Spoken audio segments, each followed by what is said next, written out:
Welcome back to Gil's Arena, presented by Underdog. Whoa, whoa! Good to be back in here after a productive Thanksgiving weekend. Had a few days off. How was everybody's holiday?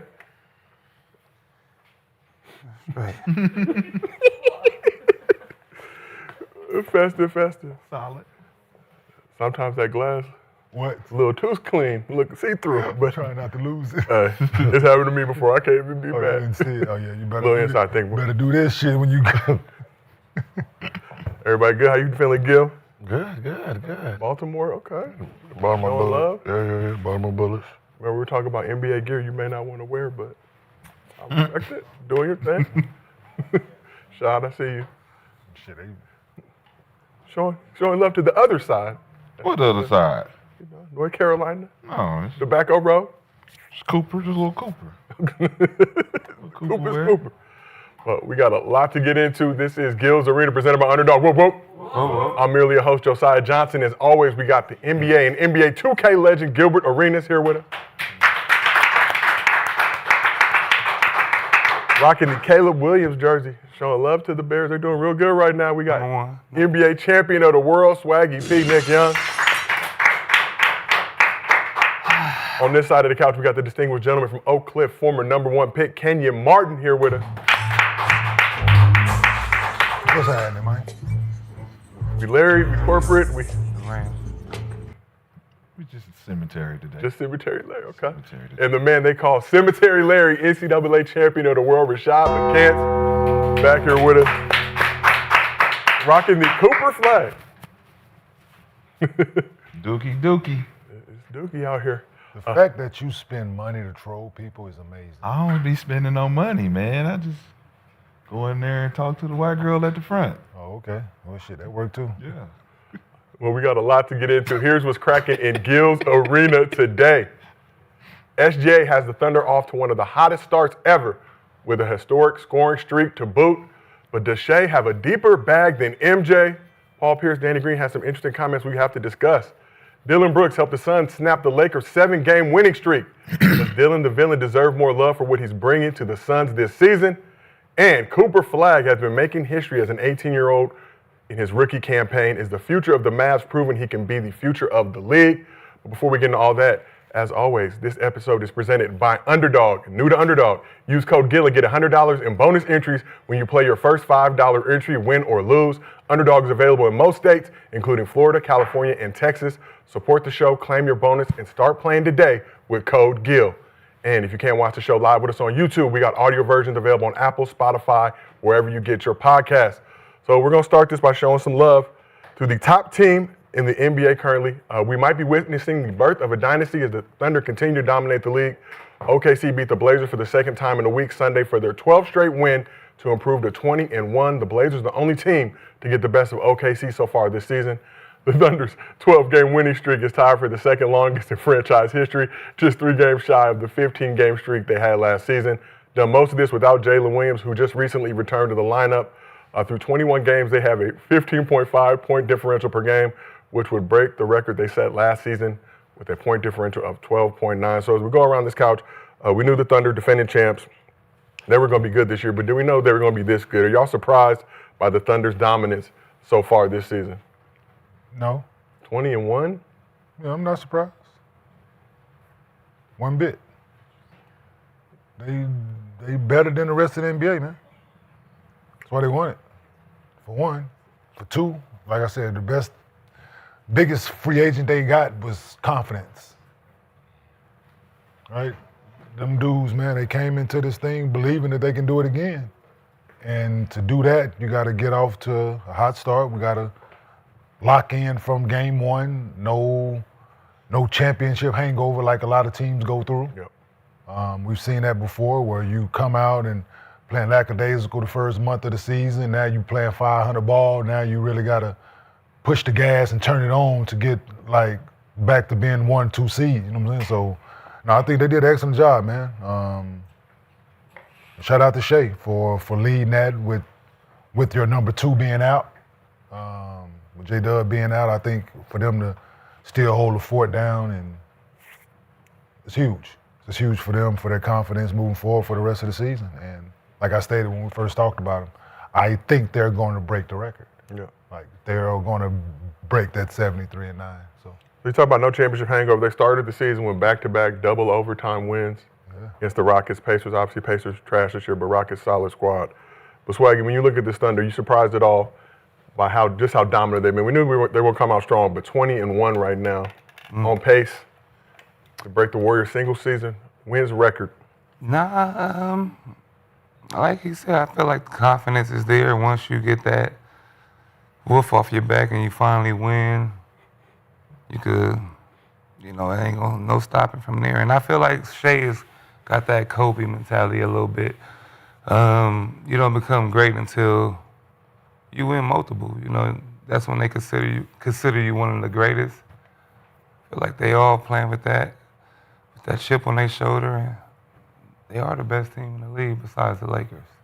Well, we will discuss what the Lakers got going on shortly. But that wolf off their back, is that Anthony Edwards? Nah, that's Denver. Okay. When you get past the team that, people expect to beat you, and no matter how good you play, somehow they always win. When you finally get that victory, I feel like that gives you the confidence for sure. Let's move over to Cemetery Larry. Looking at this Thunder squad, what they've been able to accomplish so far this season. No Jalen Williams for most of the season. Obviously, Hartenstein down now for a little bit. But SGA doing what he's doing, Chet playing at a high level. You got a lot of guys on that roster stepping up. As y'all know, I like to talk hoop. So I think number one is you have to win the games you're supposed to win. I think getting off to a hot start is important. Both of them and the Lakers have done that. I think the Pistons as well. But when I look at their schedule, when you talk about who they've played thus far, minus the Rockets, you got a bunch of struggling teams that they've done exactly what they're supposed to do. From the Grizzlies to the Kings to the Warriors to the Clippers. They beat the shit out of the Lakers. I think this was before they kind of caught their stride. Hornets, Pelicans, Jazz, Blazers. Still think the Timberwolves were struggling a bit. Suns gave them a run for their money.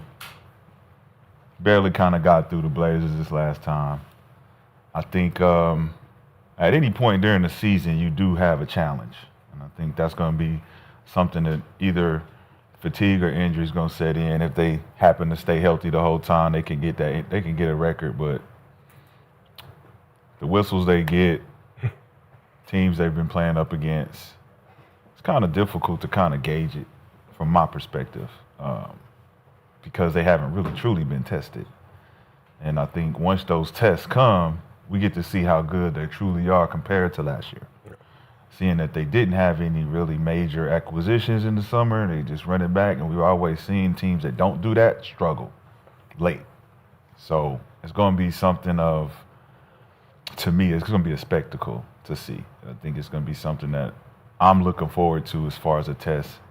I just don't like the Kobe comparisons for SGA. We're going to talk. We will talk about just that. Kind of leave that alone. Yeah. Mention somebody else. There's so many other players to mention. But yeah, he's playing well. I mean, despite all the things that's happening for the team and him being able to get out there and not play fourth quarters and all that type of stuff. Let him do what he do. You know what I'm saying? It ain't got nothing to do with the homie. They beating people by damn near 16 points a night, bro. They didn't make the schedule. That's what I say. So they gonna only play the team the that's in front of them. Supposed to win. Well, that's all of them right now. Supposed to win. So good. You look at this Thunder squad, about a quarter of the way through the season, 21 games, have won 20 of those 21 games. It looks like the same thing when after Golden State won their championship and they started that next season damn near undefeated, right? That was with Luke Walton. Yeah. Right, they came out with a hot start, and it's the same thing, right? You've proved to yourself that you are champions. You prove to yourself that you are the best team by winning the championship the year before, and they didn't think that was good enough for them, right? They wasn't satisfied with just winning the championship because I don't think they liked the way they did it. With rumbles and, you have Hallie talking about if he was playing, they would have won that game. So, you know what I mean? Little things like that, right? Kept that championship team wanting more, and they've shown it, right? Their record's 20-1. They've been tested. If you look at preseason rankings and who was ranked, who was 2, who was 3, who was 4, they smacked on them. Where they are now, that's irrelevant, right? Clippers were supposed to be the second best team in the league. Smack daddy, right? They beat Denver, they beat Houston, they beat the Lakers. They beat every team that's supposed to meet them in the championship, right? The team they lost to, bottom feeder. They just let up. But every team that was preseason, and you look at their preseason ranking, they've beat through them, right? So when we say who is... They haven't played the Nuggets yet. They beat the Nuggets by 3, I think. They haven't played the Nuggets yet. Let me double check for you. They have not played the Nuggets yet. 10-17, that wasn't the Nuggets? Preseason. On the preseason? Well, they beat them by 3. They beat them niggas by 3, right? So, the test is themselves, right? It's who's going to beat them is them. There's no opponent that they're afraid of at this point. I don't see that happening. Yeah, I don't see them beating themselves. Like usually when a team loses, it's inner, Yeah, I don't. right? You're fighting within each other, right? You're fighting who wants the ball, who needs the ball, who is the star, right? Right? A star, the second option leaves, somebody steps up, right? AJ Mitchell's balling, been balling out. And then Hartenstein goes out, and they get J-Dub back. Yeah. So it's like you don't miss a beat. Yeah. Because they got like we've been saying, they got plug-and-play guys, man. Like they've done an excellent job at scouting and drafting and getting the same like-minded, like-skilled guys that if a guy goes down, they can plug another guy in, man. So, they got the league figured out, man. We're going to come out, we're going to defend y'all at a high level. We got multiple guys to do that. We're going to get after y'all on the defensive end. And the games are over after 3 quarters. Yep. So we can rest this guy. He's going to be fresh at the end of the season because you don't have the miles that he normally would have had. So, Yep. especially, they get through this month with, 2 losses? Come on, like, let's be honest. Like, if they lose 2 games this month or 3 games this month, they're still ahead of the curve. Like, they are still, like... So you got that 2015-16 Warrior squad, started the season 24-0, didn't get their second loss till game 31. They were 29-2. Just something for us to monitor right now. It's Thunder 20-1. Yeah. How did they end the season that year? How did they end? They were 73-9 that year. 73-9. What happened? What do you mean? Did they win the championship? They did not. Oh, Face the juggernaut. you know why? Because it's still the NBA. Still got play. Still got teams still going to battle to the end. Still going to test your might. That's why I'm hoping they get to a point where they're comfortable, like everybody's saying. But I still think there's a Detroit, there's a Nick, there's teams out there that could step up to that challenge and beat them when it matters most. I think the momentum will take them over the top, just like the Lakers continue their momentum. They'll get to where they need to be. Certain teams can ride the momentum, but I think the true test is going to come when you're playing against teams who match up with you well, who going to push you to the limit, who's going to force the whistles to balance out. I think that's what Houston did early on in the first game. Took them to the limit. So what teams is that you speak of? Maybe 4, 5 teams. Which teams? Denver, Houston. I like San Antonio. I like Detroit.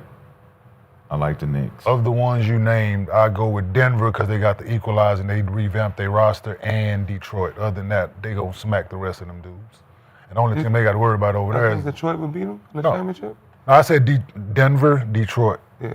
You think Detroit would? I think Houston beats them. Compete with them. I don't think a healthy Wemby. I don't think In the Houston has 7-game enough. series? Yeah. I don't think Houston got I think enough. Detroit's too 100%. young right now. Because they can take what's the name out the Detroit. game. I don't In a think. couple years, I don't right? think They can take Rashad out of the game. It's competition.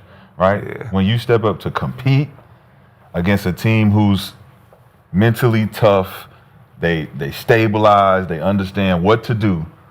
The competition rises to the occasion. It's not necessarily what you did last year, none of that. It's how we play. It's how we am I gonna step up and stop SGA based on my competition level? Not I'm scared or he getting whistles. I In the think playoffs, Nobody been doing the it. other guys got to make big shots too, though. first And game of the who you season. relying on in Detroit besides? I agree. That's the thing I'm talking. You know, But they're not fully healthy either. So, and you think about you think about Houston. That game they lost. Amen Thompson, I think he was out early. So it was a lot of things that happened. He played that game. He played, but he got had him at hurt. I think he got hurt early. Cramps. Yeah. He had cramps. And that was late in the game, and they took them to the overtime, Jalen Williams. double overtime. No, But what happened? Jalen Williams. But what happened? So it makes it a But what total happened game, though? But what happened? They found a way to win. But what happened when that shit said triple zeros? What was the No, final I get result? that. That's not the part of the conversation. No. So no, but you Not brought my point. That's not my point. But what happened though? You brought it up. But what that's happened, not my though? point. My point is But the they lost. competition. But they lost. Yeah, we get it. I Same get competition. it. No, I speak get it. of, They lost that competition. That's the end. But I'm talking about the game. Well, you brought the end of the season up, so I'm No, bringing in but the games I'm up. explaining the gameplay. Yeah, they lost. They lost. So no, we got it. They lost. Yes, to the team that we gameplay. speak of. The gameplay. Yeah. How they lost. But they I had like more to talk points. who. The other team had more I points. don't want to skip to the end. The other team had more I like points. to walk them through the whole movie. So that was 20 games ago. So when we say at the end of the game, That was 20 games KD ago. stay on the floor. That was 20 He games don't ago. jump for that little pump fake. We're talking ifs and fifths. Oh, don't we do that all the time? Not ifs and fifths. Yes, we know. we do. We know the result. We talk about ifs and fifths all the time. So we know the result though. They lost. So that's why I say the challenge for them, beyond the ifs and fifths, coming up, if you compete the way they competed against them in that game, you got a chance. that is. So you don't think they've done that? That's a first game of the season, playoff tie game, double You overtime. don't We think take it they- to the edge. So you don't So think now- they've done that? The first No, game of the season. Why you they think- haven't been tested like that. But why you no? They go into every game with that mentality. That's No, I'm why not talking about them. I'm talking about the other teams. That's why they put them teams away within 3 quarters. No, the other teams don't have what Houston had. Well, they smacked them, so the other They- teams ain't got a chance. They went into overtime. If right they beat after that said the second team, game. other teams ain't got a shot. Against the Pacers, we now know the They went Pacers. into overtime. They ain't got a again. shot. And they these are figure out how to games that- win. Playoff tight games. Ooh, guys are we're getting not up for saying- 'em, and we're they not saying lose. They They not gonna get up. capable of being the veteran team. that Everybody know get how up to- for 'em. Know how to win the game. They're the champs. Everybody get up for them, We got that. right? But every single team in the past Stacking up wins. that has been the champs, from Milwaukee to Denver to Boston Definitely, yeah. Celtics, we've had the conversation of saying, hey man, these guys figured it out. They got this team and they could come back next year and whoop, whoop, whoop. What happened to Jason Tatum? All the way up until the end, the Boston Celtics looked good. Yeah, but they were on verge of losing that season or losing that series even with. That's what I'm saying. So even though they start hot and we looking at the defending champs, But like you all y'all over should the come place. back. Y'all should come back and be something. Yeah. It don't I thought mean they was that you're gonna going come to do that. Nigga all over the place like don't we playing mean it, Twister but in this bitch, Another boy. thing I like You gotta is Shea- follow. Shea play. Follow. I can't. You all over No, the it's red dot, green dot, red dot, blue dot, nigga. You. It all come back to the black dot. Hey, Pay ain't- attention. Shit, I'm trying, but you got niggas hold this bitch stretch this arm, this Yeah. want me to put my left arm behind my back to touch this one and Gotta my listen. left like You gotta listen to But comprehend. when you look at this Thunder squad, That's it. when you look at this Thunder squad versus those other teams that you mentioned, they're in a very good position. They're They got very different Yeah. because this team actually, each player knows their identity. Man. No one's having crisis. No one is thinking they're option 2 or option. Option 2 knows he's option 2. He's fine with being option 2. Option 3 knows he's option 3. The defenders know they're the defenders. So there's no mid-season ego. So if someone tries to run the narrative like they did against Boston, who is the number 1 option here, that doesn't work with that team. Yeah. This team is coming out dominating, right? They're not having these ups and downs, games, losing here, winning here. It's just like Golden State.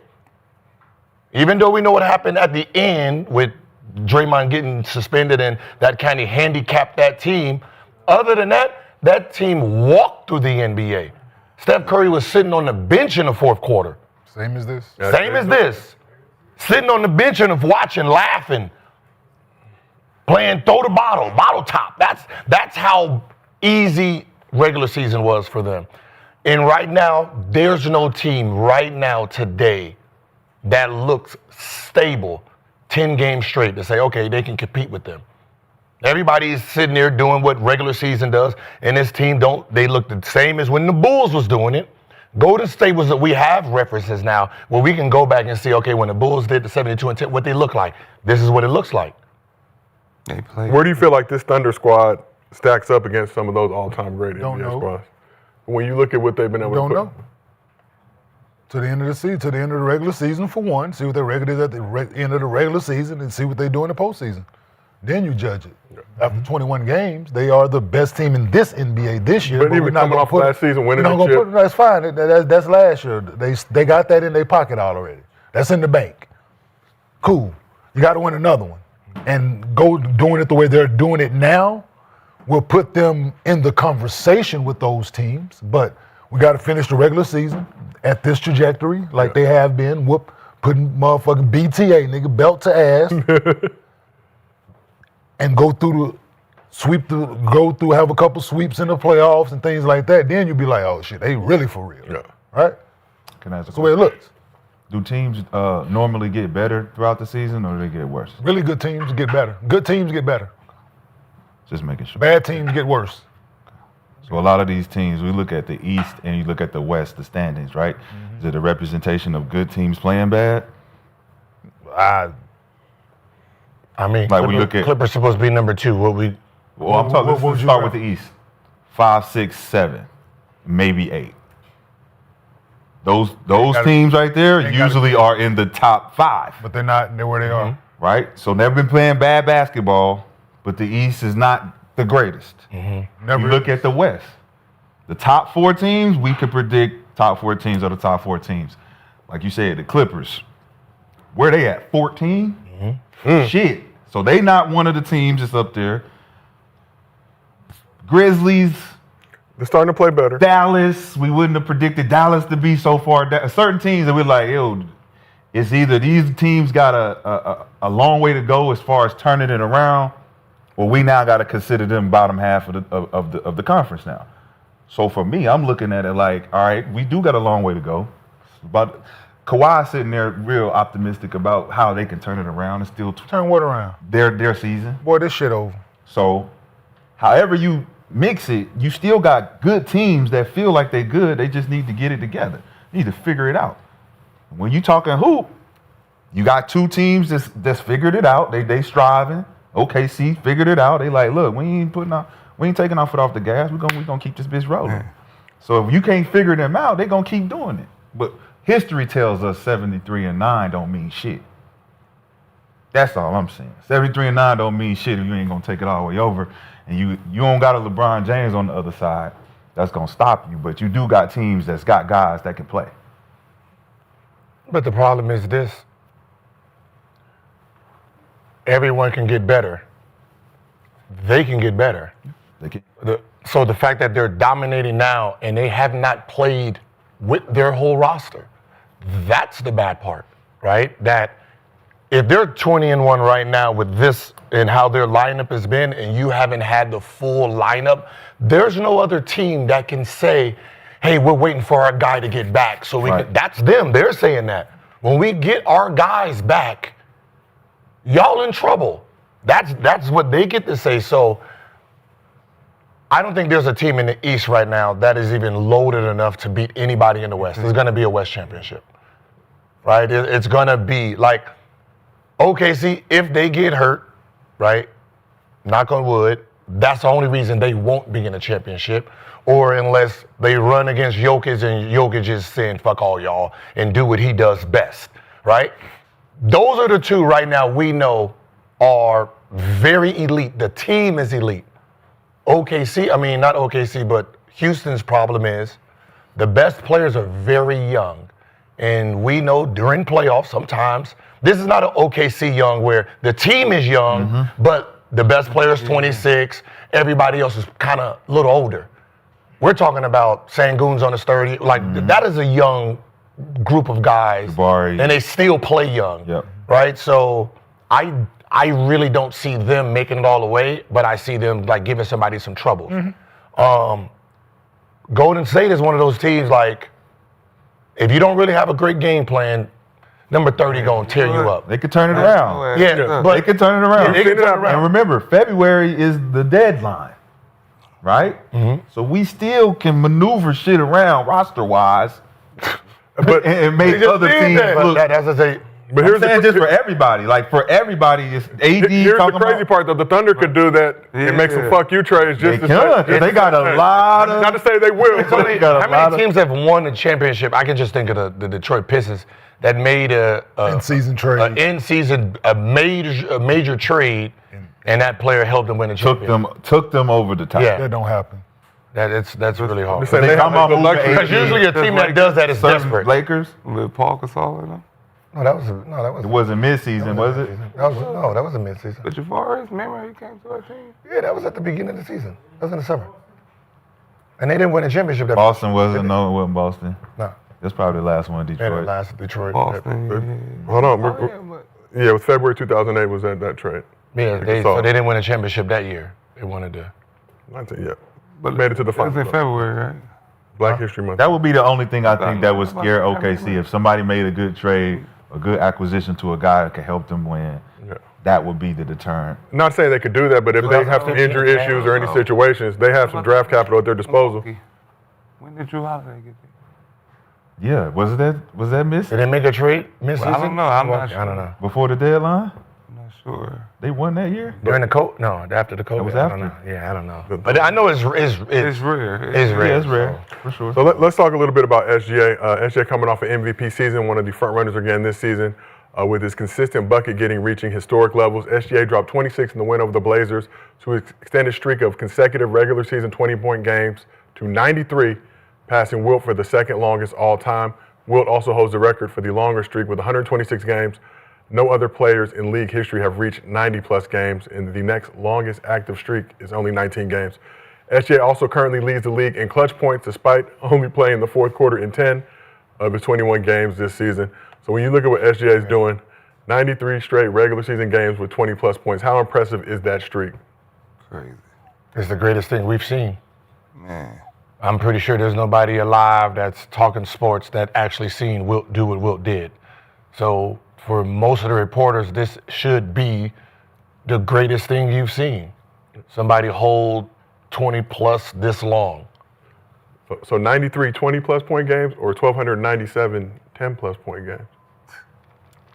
20. Okay. We seen what 10. We seen what all you need to do to get 10.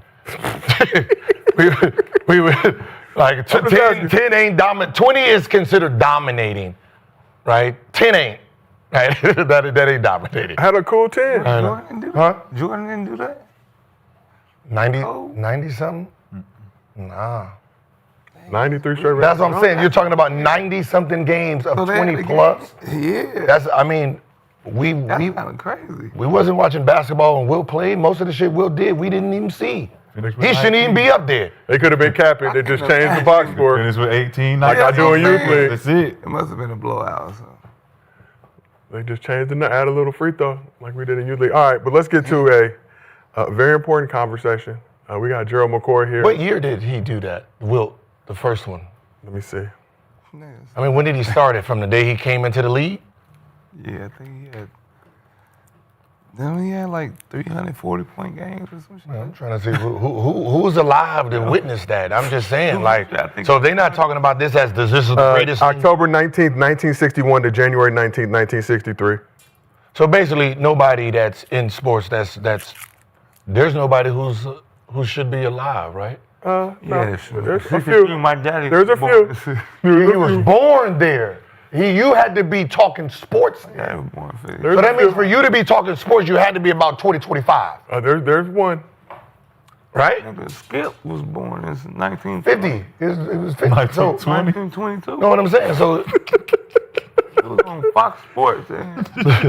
Outside. 1950s. Am I wrong? With the radio. Is my math off a little bit? 37, 62 years ago, yeah, they would be in their 80s. They would be in their late 80s. When? If they were around to see that while they were of an age to be a sports journalist at that time. They would no, for a journalist, they would have had to be at least 20, 25. At least 20. That's what I'm At saying. least 20 years So they'd old. be in their late 80s. How old would they be right now? They'd be in their late 80s if I'm not, my math Goes for is not off. 20. They've been 80s. It's 200 and Joe Lewis, 173 years old.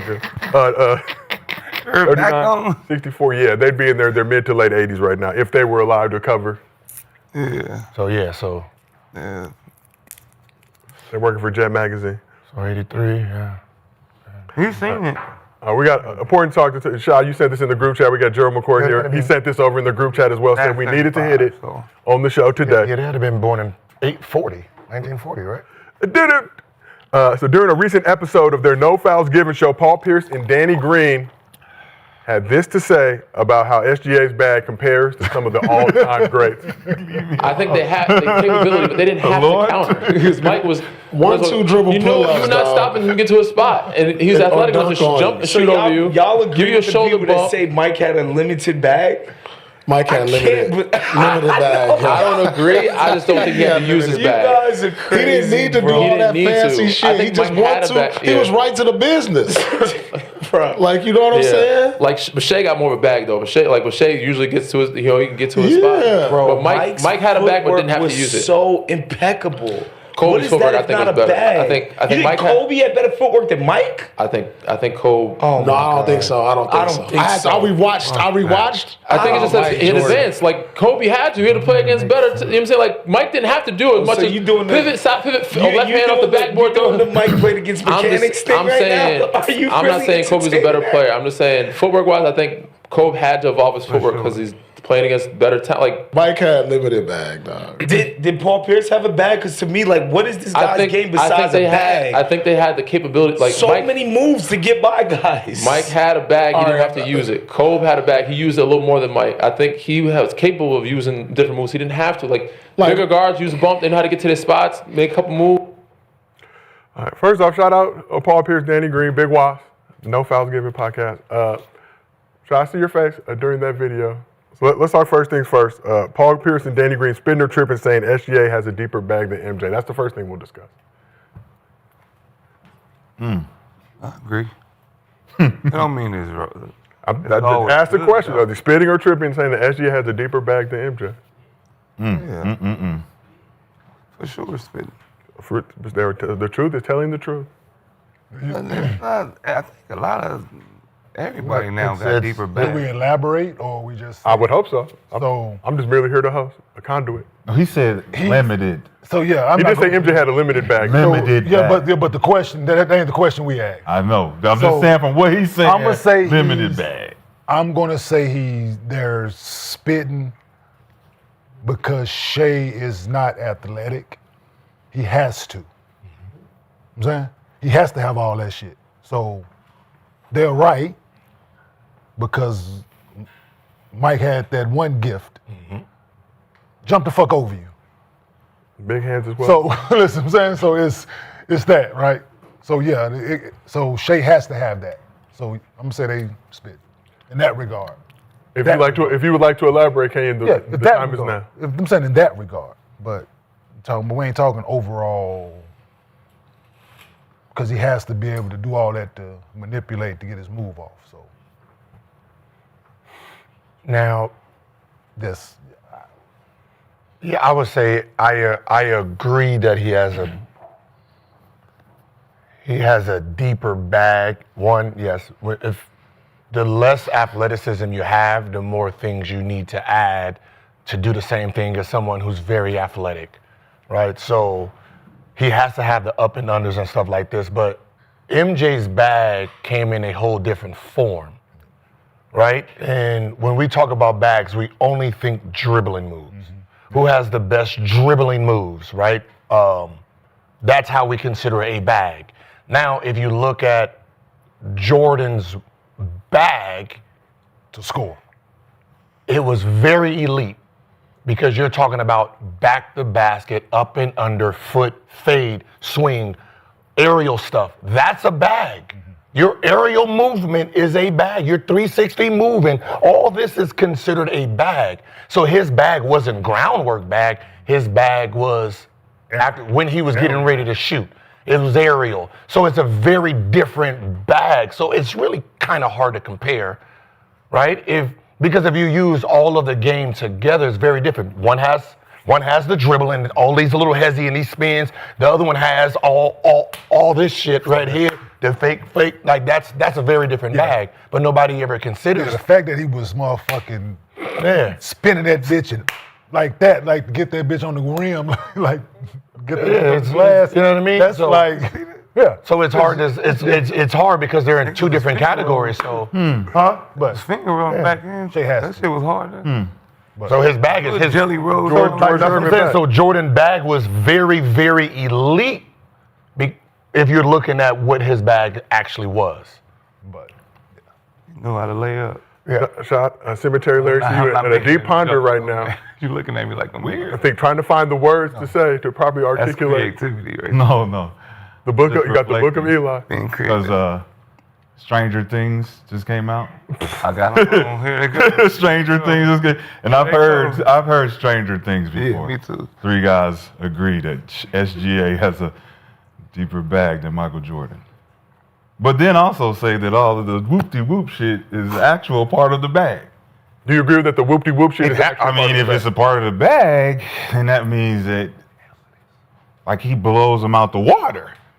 If that, literally, we talking about 88 MJ, 87 MJ, 89 MJ. It's not just athleticism MJ. This is come fly with me. I just don't think everybody really followed the game of basketball the way we say. I just don't think that. I think that when you watch shit and you see shit, you be like, yo, what bag? We don't call it a bag. We call it a book. Because you go to the book, you turn the page. Page 1, 2 dribble pull up.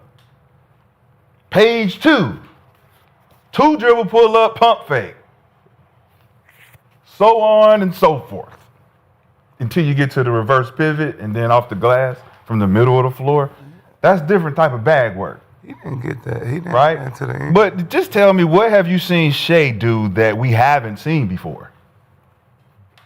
So I guess I basically said what you was gonna say before you said it. that wasn't the question.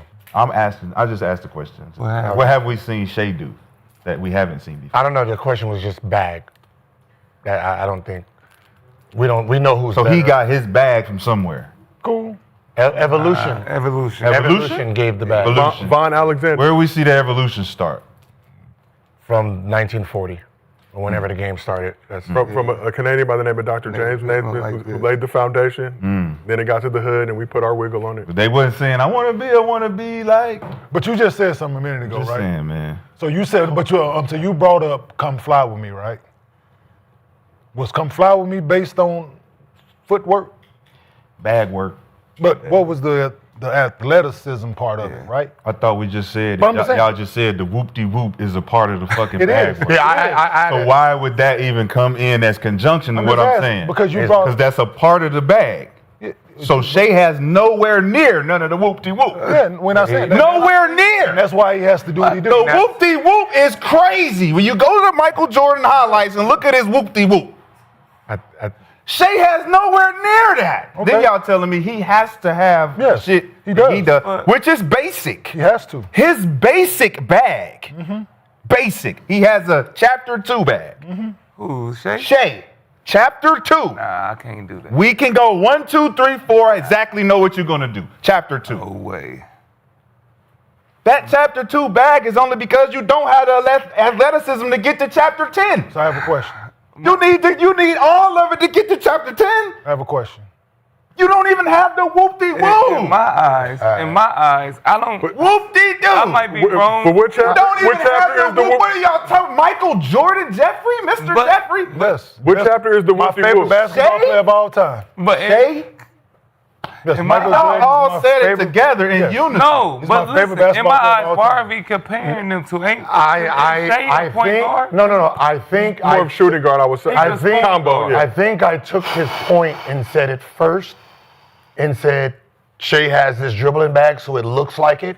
Then I gave you Michael Jordan's actual bag because it's in a different form. So you had to calculate this different bag. Like Jokic has a bag. Yeah. It's not in what we think bags look like, but his bag is a bag. Magic Johnson bag was a passing bag. He was an elite passer. Pistol Pete bag was very elite. He was a passing bag. Is the MJ fadeaway a part of the bag? Yes, we don't need to argue because So we can go shimmy, shimmy, y'all, shimmy, yeah, shimmy. They all shake fade. though. now, Boom. Everybody should That's be not just one way either. Shea does that that. mean you want to come does this that side too. too? what I'm saying You is, want to come this side, but guess what we're gonna do? Rashad, you're trying Go for that. You're trying to confuse everybody. No, Pretend we're going I against want each everybody to follow along. It's a book. It's not a bag. I know you brought the book, so chapters. you already had the topic in there. Chapters. Listen, The original Bible. I The said it. original. You gotta put your hand. Y'all put your hand on the Bible and say, He SJ does. got a deeper. Does he have I a deeper think bag? than everybody Kyrie? in the Does NBA he now have a has deeper damn bag near a than deeper Kyrie? bag than Ooh. everybody in the NBA. SJ. No. The what? The hesitation. I said no. Blasphemy. I said no. Blasphemy. I said no as soon as you asked it.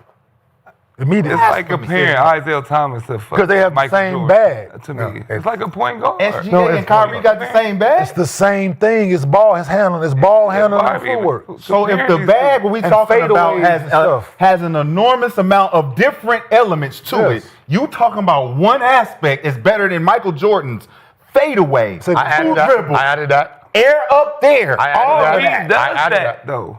So He that's used to pull up the two that's dribbles. more than one thing. Yes. No, You talking it's about, so one comparing- thing is better than more than one. Now me comparing handles to athleticism, because Shea can do the. We talking pull-up, about he can all do the of it shit. though, not He can just do- one. But All that's of it. all the. that's He the can't do it the conversation way right he does it. now. And he can't do it the way Shea Yes, does he it. can. No, he can't. That's an off day for Mike. And people have eyes, all they see is the that's- between the legs when they talk Bro, about dribble. that's When Mike he did the off between 6 the legs beers, 4 bro. times. Mike off 6 Come on, beers man, is that's all SGA, people see. bro. When you talk about 2 dribbling, cigars, all you see 6 is Michael beers. Jordan doing this. That's all you watch. That's the highlight that's all you watch, people bro. think. No, And that's handle what wise. no think. No, that's Yeah, what no. I see. That's Boston He didn't Celtics have in the a handle. Garden, bro. He didn't have a Mike. handle. Like his rip was his He didn't have a handle. But he Very didn't- young Mike. But that's why do. I said if you're just talking bag, That's how what we I'm talk saying. bag, we only talk bag when it comes to dribbling and moves. But if you take MJ's bag and say this is MJ's actual bag, not the dribbling, the rules was confined there. They couldn't even do Euro steps without being called to that's travel. what I'm saying. They couldn't carry the ball. He didn't have a crossover. He didn't have none of that. His bag was this. Michael Jordan didn't have a crossover? What was his crossover, man? Anybody? Right to left. It's right to left. It didn't look like the Allen Iverson crossover, but it was a crossover. Did it look like a Grant Hill cross? thing. Did it look like the Grant Hill crossover? Why- It looked like. Did it look like Magic Johnson's crossover? Did it look like? It looked like a crossover. It looked like. a crossover. It looked like you got it for free. Yeah. Okay, for free. But I'm Michael Yeah, Jordan, yeah. so it costs to be the like boss. I know you would. Like did we It all costs to agree? be the boss. Like whose side are you? What side are you on? I'm trying to Is figure it- out. I'm Cap. Y'all, Oh, I'm calling against Cap on all y'all. Cap. You can't call Cap on me. Cap. Because I'm the one that gives you the argument to use his bag. We're talking about the question. Oh. The question is, Cap or what? No, he's Spinning or tripping, Spinning saying or that tripping. does SJ have a deeper bag than MJ is the Tripping. core of the question. cool. Tripping all over shit. Cool. I'm saying Tripping all over. Talking about who, man? we all. I don't know. We're talking about cartoons. We ain't talking about fucking cartoons. We're talking about real hoop. I gave Michael Jordan? I gave him the element to argue against me. He's arguing against me against my own point. Michael That's Jordan. crazy Can I ask as you a hell. question, Shad?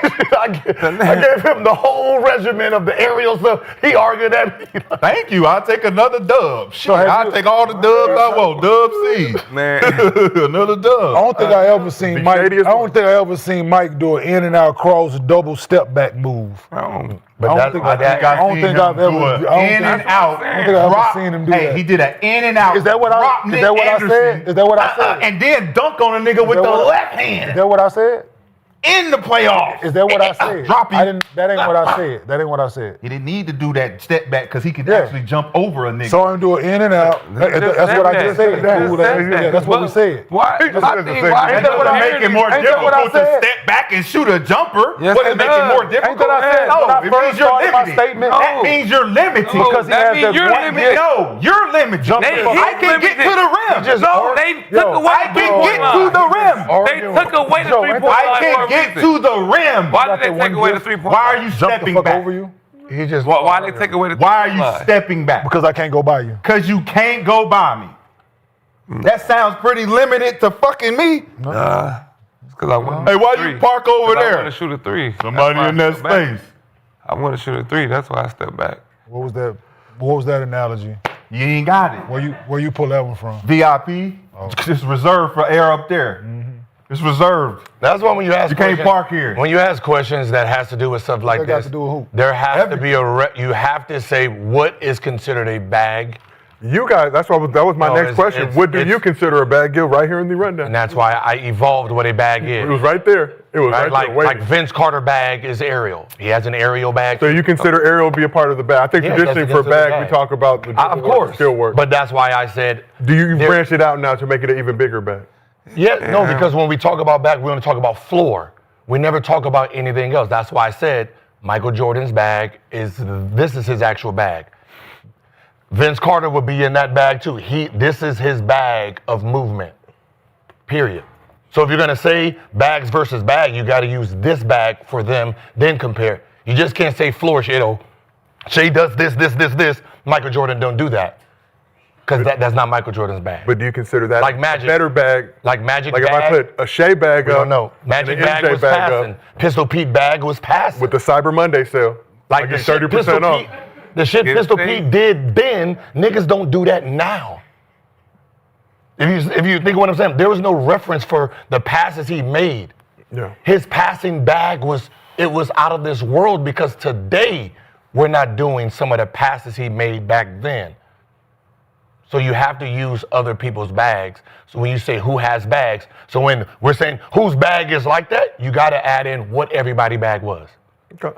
Floor generals, aerial, passing, dunking, blocking, With the question, you go to a store, rebounding. we put a bunch of bags Rebounding on the up. shelf. So to put it in, Which bag is the deepest? mostly it has to do with how you I gonna like be able what to you put the did ball there, in the Joe. bag. Which gonna grab- bag How you am I gonna be able to gonna put the get? ball in the basket? But does it have to do with putting the ball in the basket? Well, assists lead to putting the ball in the basket. If your bag is passing, then you lead to assists, right? If your bag, most of the time, it has direct correlation with if the ball is going in the basket or not. Whether it's your individual or you helping teammates out. That's just what it is. And if Because you you're looking can't at a guy jump like with somebody, like you Jason Williams, White Chocolate, him, certain guys that A nice Steve bag. Francis, like those guys, Have you bags. knew what it was. Like them, but yeah. Got a bag. Yeah, If you can't jump absolutely. over somebody, don't you gotta use more stuff to score? When you jump over somebody, right? If you can't jump over let's somebody, say- do I let's gotta just come say up if with you other do. ways to score? Let's just say if you do. So, And then there's two other defenders jumping at you too. As I'm jumping over him, I got two other guys trying to block my you're shot. higher than And I gotta go here, and here. And flip that bitch off the top of the backboard. But this said- guy I got said the that. guy in front of him I and said the two that. other people. All he doing is what? You said- Pushing off, stepping back, taking a jumper. I said, That's the bag. Deeper than Michael Jordan. Man, everybody in the Dope, league got a hey, bag. that's what I dope tell or you. dog food. So let me ask you a Everybody- question. Dope or dog food. Everybody Can I in ask the you a league question? got That's why I tell you, deeper ladies- bag Can I ask you a than question? everybody. Can I ask you a question? Does bag is the same equal to creativity? Yeah. yes, Isn't That's why I it's the said same creativity. thing, right? Yeah. That's what I said. Having a bag is the same thing as being creative. Yes. So whether it's creative on the ground or creative in the air, you are making decisions in real time to be able to put that ball in the basket. It's the same concept. It's equal. One is doing it. It's the same thing. One Compare y'all them saying Bag SGA equals creativity. is Should've deeper and compared better these bag than Michael Jordan. And that's why That's the conversation. And that was Okay, how about this? You How got about your opinion. We got out. Wait, no. So whatever your point is ain't gonna change my fucking opinion. No. How about this? What you wanted to do. Here we go. This. Let's remove my comment, and we're just gonna say floor bag like everyone says. Why? No, because that's why you're arguing. No, I'm I not. gave you the argument. The talking argument about you arguing bags. against me. Let's take away. I call it a book. Y'all call it a bag. Okay, so look, And then, hey, go back. But that's what I said. If you watch the comment they made, he actually said bags are considered counter moves. Mm-hmm. Moves when you can stop this, and I still got this to that. And that's been Levels. Yeah. So let's take That's away. called chapters. So let's take away the pages in the book. Let's take away the aerial. Got this. Hold on. So let's take away the aerial. Let's take away the Why aerial. are we taking away? Because I gave it to you. That's called moving the goalpost. No, let me take this away so I sound like I'm smarter. Nigga, I moved the goalpost. I moved the goalpost. We know you do it all the time. You do it all the time. So I'm putting it back now. Since there's no goalpost to say Michael Jordan's bag is aerial and elite off the movement, and we're keeping it ground level, the poll is here. Now go. Who's keeping it ground level? That's never what it was about. That's what you interpreted it as. No, because he never said groundwork bag. And why he never said ball handling bag. That's what you interpret. I don't interpret a bag being ball handling. Nigga, it's footwork, it's everything, it's counter moves, it's everything you got. Time out. Everything you got. Hold on. It's the book. Hold on. You ever read the book of Eli? So you bring these props in here because you already have your you already have your topic, right? So I didn't think their bag talk was just groundwork. If I gave you Michael Jordan's bag of aerial, did you not hear me say it? Because I went before you. I said aerial movement. His bag is different. So you are coming at me like I'm basic thinking. When I moved the goalpost and said this whole aerial of a bag. You really think that? That is weird. You saying aerial. But he had his book. I don't know nothing about basketball. You think I don't know nothing about Michael Jordan doing aerial movements is a part of his fucking repertoire. What did Rodney King say? What did Rodney King say? Can we all just get along? Can we all just get along? King say ouch because I'm pretty sure that had to be part of it. He just wanted to get along, dog. Can we all just get along? Shit. It's 3-on-1. Why he was getting hit? It's 3-on-1 and y'all don't make no sense. There was no 3-on-1. I was neutral. Y'all all said he was spitting. And that's my I was. Spitting. Who? All three of y'all. So you want me to change spitting? 3 against 1. So you want me to change my opinion? 3. You want me to change my Wait, opinion? hold on. 3 niggas sat on the couch and said they spitting. SGA's bag is deeper than Michael I Jordan. said if we're talking about tripping. Hold on. I said if we're talking you about. can't be tripping, Hold you on. won? No, I said if we're talking about. 1. I said So that if makes we're. you a winner? I've been a winner. I said if we're talking Y'all about ain't made sense of the groundwork. conversation since you started. Hey man, get this man some tombstone. I said if we're talking about groundwork, then shade. And then I said and then gave you Michael Jordan's bag. But I think because you was already into your little book right there that you didn't even hear the concept of what I said. Because the book is the truth. But I said the truth. It ain't nothing you said was in the book. But you. You just used it. But you. Yeah, he cooking over there. He's cooking. Y'all hear it? Jesus Christ, I heard that. He's not supposed to rebuttal like this. This is insane. So you want me to change my opinion? No. Because I'm not. I want you Hey, to look, keep when he it. got, listen. Because it's how about obvious. this? When Look at the chat. Is it obvious? We're asking the chat right now. You can't argue with Put them. it in the chat. I'm gonna Let the can't chat argue with figure it them. out. I'm gonna when he bring his prop, already know he's trying to argue with someone. You can't argue. So don't with even them. say nothing. When he touched the prop, Oh, we know who just that. shut the fuck up. Oh, we know who that He already- someone is. He's at home Just for take this one. the L for the day. Dope Take always the fucking wins. L for the day. When I come in here with some shit, y'all already know I did my research. Hey, dope always. I'm already gonna win. I just finished. That nigga grabbed his book and said, Michael Jordan bad. Praise the Lord. He was aerial. Hallelujah. All this, y'all didn't see all them do all Oh, this. stop. You making You making them look better. You making them look better, Nick. You said it first. I Y'all know didn't you do all said it. this. You making them look I better. know you said it. Nick, tell him, Nick. You making them look That's what he better. do. He got like good subliminals for So, He just good. Just say that. before we move on, we asked the chat, is it You obvious? niggas said I was good. It'll be a lot more people like me. No, he just They be like, man, I like Todd because they want to said he win, good. no matter Y'all what. niggas He be just dead losing. Just say I That won. nigga took his point, my point, your point. That's what it is. We cooking these niggas. When He stepped on the blunt. He still win. He's dead, he still win. So we asked the chat, is it obvious? Over 1,000 votes and counting right now. I never 77% of the chat says yes. It's 70 obvious. who? 77%. 77%. All right, well, let's keep this thing moving. We got other things to discuss here on Gills Arena presented by Underdog. Whoop, whoop. Whoop, whoop. 3 on 1, 77% on 3 on 1. It was- What the fuck are we doing out here? it's- Throw him the ball. Triple team. It said, did Rashad take our points? Is it obvious? And 77 said, yeah. That was in parentheses. He get triple team. Throwing the ball is MJ. Guess what he gonna do with it? Nothing. Use his bag. Not an 88. He gonna use his bag. Not an 88. He gonna use his bag. Not an 87. 3 niggas on him. 2 up fouling. My kids Oh, do y'all that niggas at 3 years fouling. old. My And kids- 1. Whoa. Your kids do not do that. Stop. You went too far. Every Nigga, time, you went you too got far. a jacket with a Nah, collar. bro, you went too far. Your goddamn I kids can't do no goddamn between your hell no. legs. I don't talk to people with Your son 16. collars.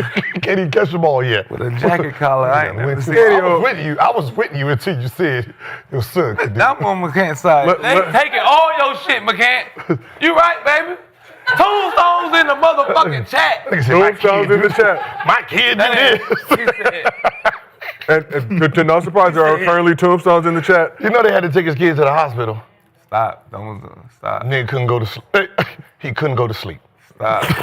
That's personal. Why are we doing No. this? Why are we doing You this? told me. You I know, said I told you had you to my take Nick, friend. Nick had to take Nick Jr. to the hospital. I said, what happened? They said, yeah. He woke up and said, Daddy, I need something to drink. Did you get a nigga something to drink?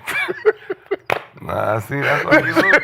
That's why you lose. I told you what That's it why was. you lose. I said, he said he was thirsty. Should have Just pop your opened the collar. nigga mouth, throw it up in there. You see like the video game? Just open it. Pop Just your collar. Let me make some notes. Let me make some notes. Let's move on to another topic that is sure to divide the couch.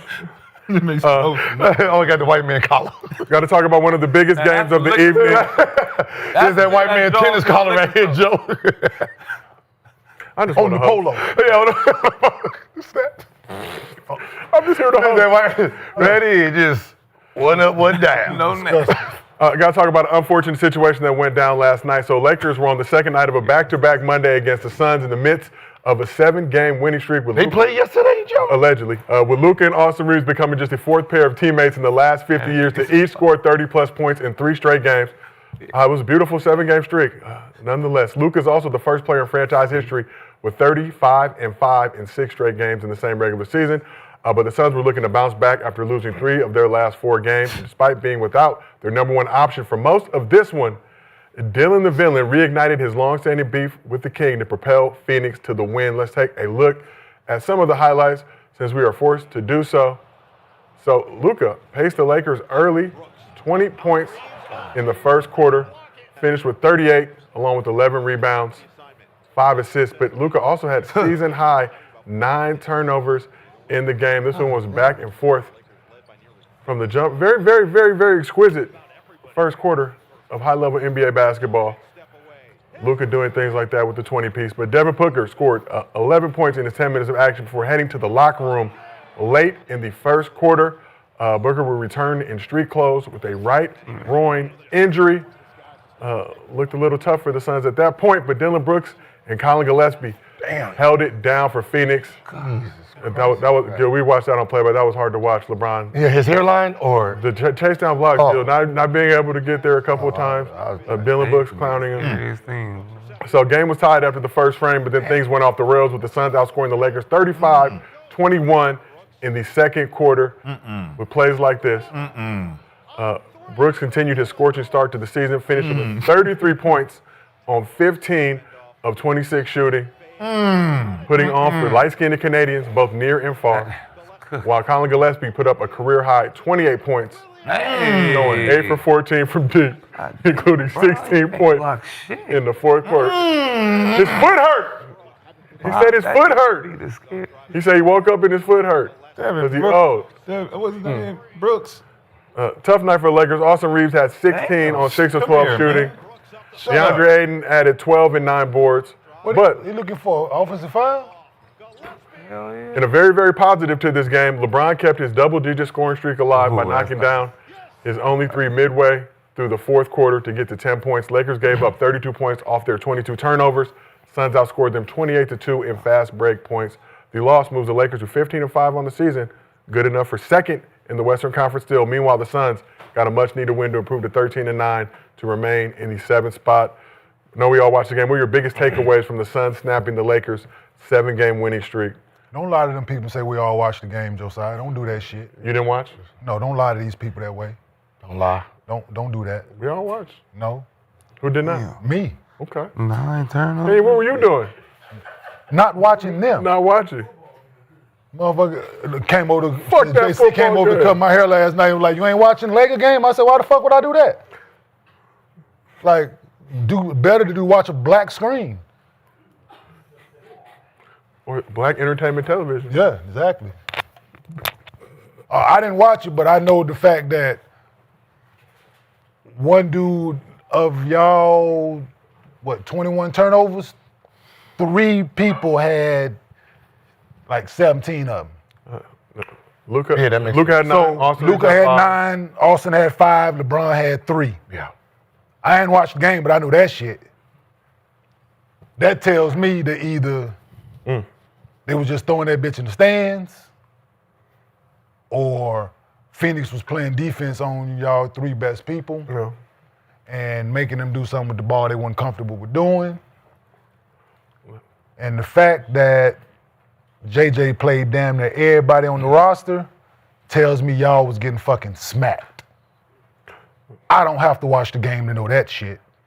Okay, second night of the back-to-back, Cyber Monday. A lot of people on the Lakers getting deep discounts I did, yeah. in preparation for the holiday season. So did the Bus family get a discount? Some of the Bus family no longer a part of the That- franchise. We know who still is. Did they get a discount? Because them niggas didn't show up to work, so should have got a discount on the game, right? I watched On the game pay. Me too. I watched that shit for sure. Man, I watched a little bit. No refunds, no returns. I watched that shit for sure. Now you watching? Probably smiling, I would imagine. Not the whole game. So, but portions. You know what I'm saying? It was good basketball. He over there like, miss it. First time. It was good. He over there It was like, good basketball. miss it. Because I was trying to figure out what adjustments the Lakers was gonna make to get back into the game. Waiting for those adjustments. Waiting for LeBron to wake up. Then I seen what the Phoenix Suns were doing, loading up every single chance they got, getting the ball out of Luka's hands early every chance they got, forcing other guys to take shots. Long rebounds, outlets. Lakers don't get back on defense. They rarely really play defense like that anyway. You can see Dylan Brooks taking advantage of defenders that don't want to play defense, and he's taking it personal. And if the NBA had more players like him that just goes out there and take it personal based on, knowing that you got a guy that's looking down on everybody, bow down type shit, and you want to prove yourself in the league, it's exciting to see. I didn't expect it to go the way it went, to be honest. I was expecting the Lakers to have a blowout win. No. But seeing that the Phoenix Suns are a team that's sustaining without Jalen Green, without guys that could make them a little bit better, it was dope. They had a bunch of role players that showed up.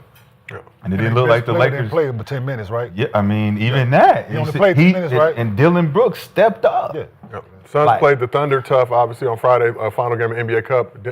Devin Booker, though, did exit this game. I just have a question. Then I'll let y'all go. So with Bron, right? You say this is the second night of a back-to-back. Second night, LeBron did not play in the first night of the back-to-back. Oh. Injury management. Yeah. Also, He Well, was never supposed mind. to show up. That gave my point. That's why I watched. I'm like, they supposed to blow him out because he's supposed Yeah. to show up. I did see that he was out. They talking about it was sore foot or something. said he woke up Monday morning. His foot was sore or some shit. foot was So sore, I dig it. So attributing it to old age. yeah, I dig it. We call it Never gout. mind. Call that shit gout. Never mind. Got the gout. Never mind. My shit's swollen. The sciaticas, the gout. There's a lot. Once you get older, there's a lot of shit that lot of starts shit. popping up. Man, Let's shift over to this side. for me, I was going back and forth watching All Her Fault and the Laker game. So the glimpses I did catch, you know. You could have just put it the side by side. Yeah, I couldn't. She was very entertaining. It's a good ass show, man. But what I seen, Phoenix, Dylan Brooks makes a big difference. You know, they are, you know, this ain't their only team they stop. You know, they did this to the Spurs. You could tell he having an effect on the team. And for Bron, being old, one thing you hate is when guys get up in you. You know, old guys, they get all in you. When they get all older, young, I'm sure a lot of us hate. No. You love it when you're younger. You love when guys fight back. Okay. You know what, Nick? You can fight back then. You know when you what, get older, you just have to take. Yeah, it's harder. You know? That's a violation. That's a violation. You love it when guys. That's a violation. That's technical. You love it. That's a goddamn technical foul. That's a goddamn technical. You gonna put me in the book? Shit, I'm about to, goddamn. The Lord told me not to. He don't deserve to be in the book. The Lord. Continue though. Nah, but when you older, when guys take your space from you, that's like the worst thing. You need that freedom to shoot, open looks, fast break layups. You ain't gonna get too many times where you're gonna really be taking people off the dribble because, oh man, nobody. He ain't as fast. He ain't that fast. No you can't do the moves you used to do. So I think Brooks took advantage of that, and he has something to prove. You know, every time he play against the Lakers and Bron, it's something. The other guys need to step up. Phoenix is just, I ain't gonna lie, they're a good defensive-minded team when they want to. I don't see it all the time, but when they playing like a challenge, when it's a big name or something, they do all the right things, Facts. bro. They play good basketball. Yeah, they play when it calls for it. Yeah, for real. If they could play defense like that. 16 steals in the win, like I said, forced 22 turnovers, scored 32 points off of those 22. That's being in the gap. Yeah. That's being in the stopper, being where you're supposed to be. 9 turnovers. They wasn't afraid of that. The white Jesus. Slovenian Jesus. Slim Slovenian Jesus now with the Luzempic neck. But, Gil, looking at this Lakers-Suns game, we had to watch on playback. You stepped away for a large portion of the time, returned after Bron hit 10 points to get his double-digit streak, continued into 1,297 games. What were your biggest takeaways from watching the Lakers in the game? Biggest takeaway is Dylan Brooks, whoever your trainer is in the summer, good job, man. It really shows that he's been working on his offensive game, because this was not the same Dylan Brooks that was in Memphis, right? You're talking about a guy, I remember he had the booty shorts on last time he came. He did have booty shorts. And remember they was filming him shooting, he couldn't shoot, he couldn't make nothing, right?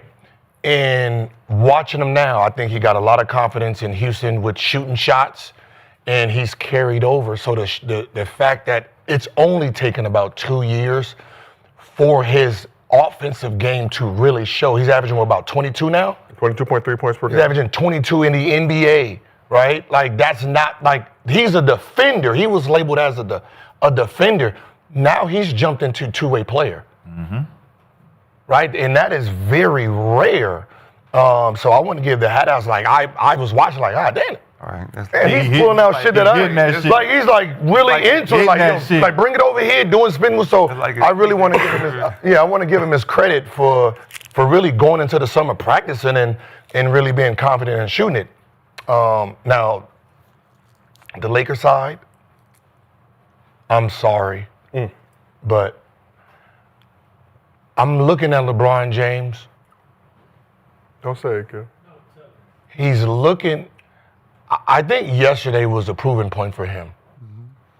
It showed this offense we're doing, this pick and roll, and I get here and sit back and shoot these 54 threes. When they're not going in and we're turning the ball over, we're getting blown out. Where is our easy baskets?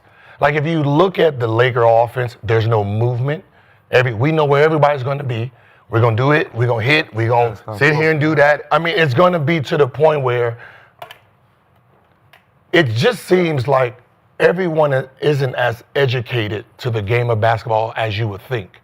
Because if they're on a 10-0 run, the two things you don't want to do is take a horrible ass step back three or a fast break three or turn the fucking ball over trying to do something stupid. Like, that is the continuing thing. 3 people done shot threes. You get the ball, now you want to go tween to that same 3. Like, no, dog, get the easy bucket, get the easy 2. Pick and roll, throw the bitch in, let's stop the momentum. And it's like, you are guaranteed that Austin Reeves will shoot a bad shot when we need an easy shot. And he is such a great, horrible shot maker. And it's hard to say, hey, man, those are bad shots because he makes those. They look pretty. You know what I mean? You ain't heard it since we said that to you, huh? Like a great, horrible shot maker. Yeah, they take horrible shots, but they make them. So you don't want to say nothing to him because you don't want to knock the confidence. But he's so, it's like, it's controlled, erratic behavior. But it's like, some of the shit you're doing when we need an easy bucket, and you sit here doing all this, and then you shoot a 3. Like, no, okay, all right, cool. Like, it's that type of basketball right now, and it's like, it's good because we in third place in the NBA, second in the West, but it can go real south. We can get our ass whooped like this every night. The style we play. If those shots don't go in. If the shots don't go in. Don't that scare you though? Like when Luka get pressed like that, bad things been happening for us. Even the OKC, even in the champions, like them games when people pick him up. And and he doesn't. He get mentally. He gets and the one bad behavior that we have that we need to stop. Just NBA period. Our team the most. 2 players. Luka, Austin. If they think they got fouled, they stop. They do this shit and stop. And stop. That's number 1 rule. That's the rule. That's us if now. You do that, that drives the coach crazy. The fast break every single time. Get back on defense, bro. Well, I'm just going to tell you, from the history of basketball. Every time. He did it. He did it. I did it. He did. The niggas before us did it. The nigga before them did it. There's never been... I got fouled. They go the other way. I do this, hey! And they say, you know what? Hold on. Change the call. Bring that shit back. Change the call. He got fouled. No, they don't. They've never done it in the history of it. If you don't hear the whistle, keep it moving. Just got to get back. Do the Chris Paul. Just foul and stop it. Yeah. Stop the ball. And then complain. And then complain. Nah, but yeah, they like the fact that you do that a lot. You do it too much. It's almost every other play. I was going to actually sit and try to calculate how many times Luka comes down, gets fouled, doesn't get the foul, but complains to the fucking ref. But then he'll go down and foul somebody. He'll call it, and he'll do the same shit. He'll complain about the foul he just got called on. And it's like, bro, it affects the team. It's deflating if you see your teammate supposed to pass the ball, turn it over, look at the ref like he fouled me, give up a layup. We come back. You get fouled, look at the ref again. Damn, that's a foul. Like every time you gonna do this shit, bro. Like, his teammate right there with him arguing. Yeah. That was a foul. How many points did they have off of steals? That's crazy, bro. That's the thing that 32 points off of that's what happened in the championship. But that's the thing. turnovers. It's 32 points. Like if you count the 32 points, I guarantee it was one of these. That's insane. It was at least 3 That's of why. them. That's what Showed in the highlights. Suns had At least 3 in the highlights. Yeah, at least 3 in the highlights. Suns had 16 steals in the game. Lakers only had 1 steal in the game. Kenyon, like you mentioned, Guess what they are? Unforced combined for 17 turnovers. These are unforced turnovers. These are, you supposed to throw it to the roller guy, but you're getting doubled and there's a little pressure, and you just throw it away instead of swinging it. So that's to the point I'm about to ask and make, right? Is this sustainable the way they play No. for long term? No. Because you got 3 ball stoppers. Yep. Right? No, you got 3. You got 2. Braun is playing. Is playing. I want to pass the ball. Like he's playing. You don't want no pressure. Like last night. Last night should have been Braun scoring 30 something. Yes. Off a nice rest. Because he has a nice rest. But he played the background, and he's making the passes that they're not making. Yep. And it's like, wait, hold on, nah. You need to do something right now. Like there was times where I'm sitting there like, hey, like I'm sorry. There was a point where Gabe Vincent got it, Braun right there, and he pump fake and then went the other way. Yeah.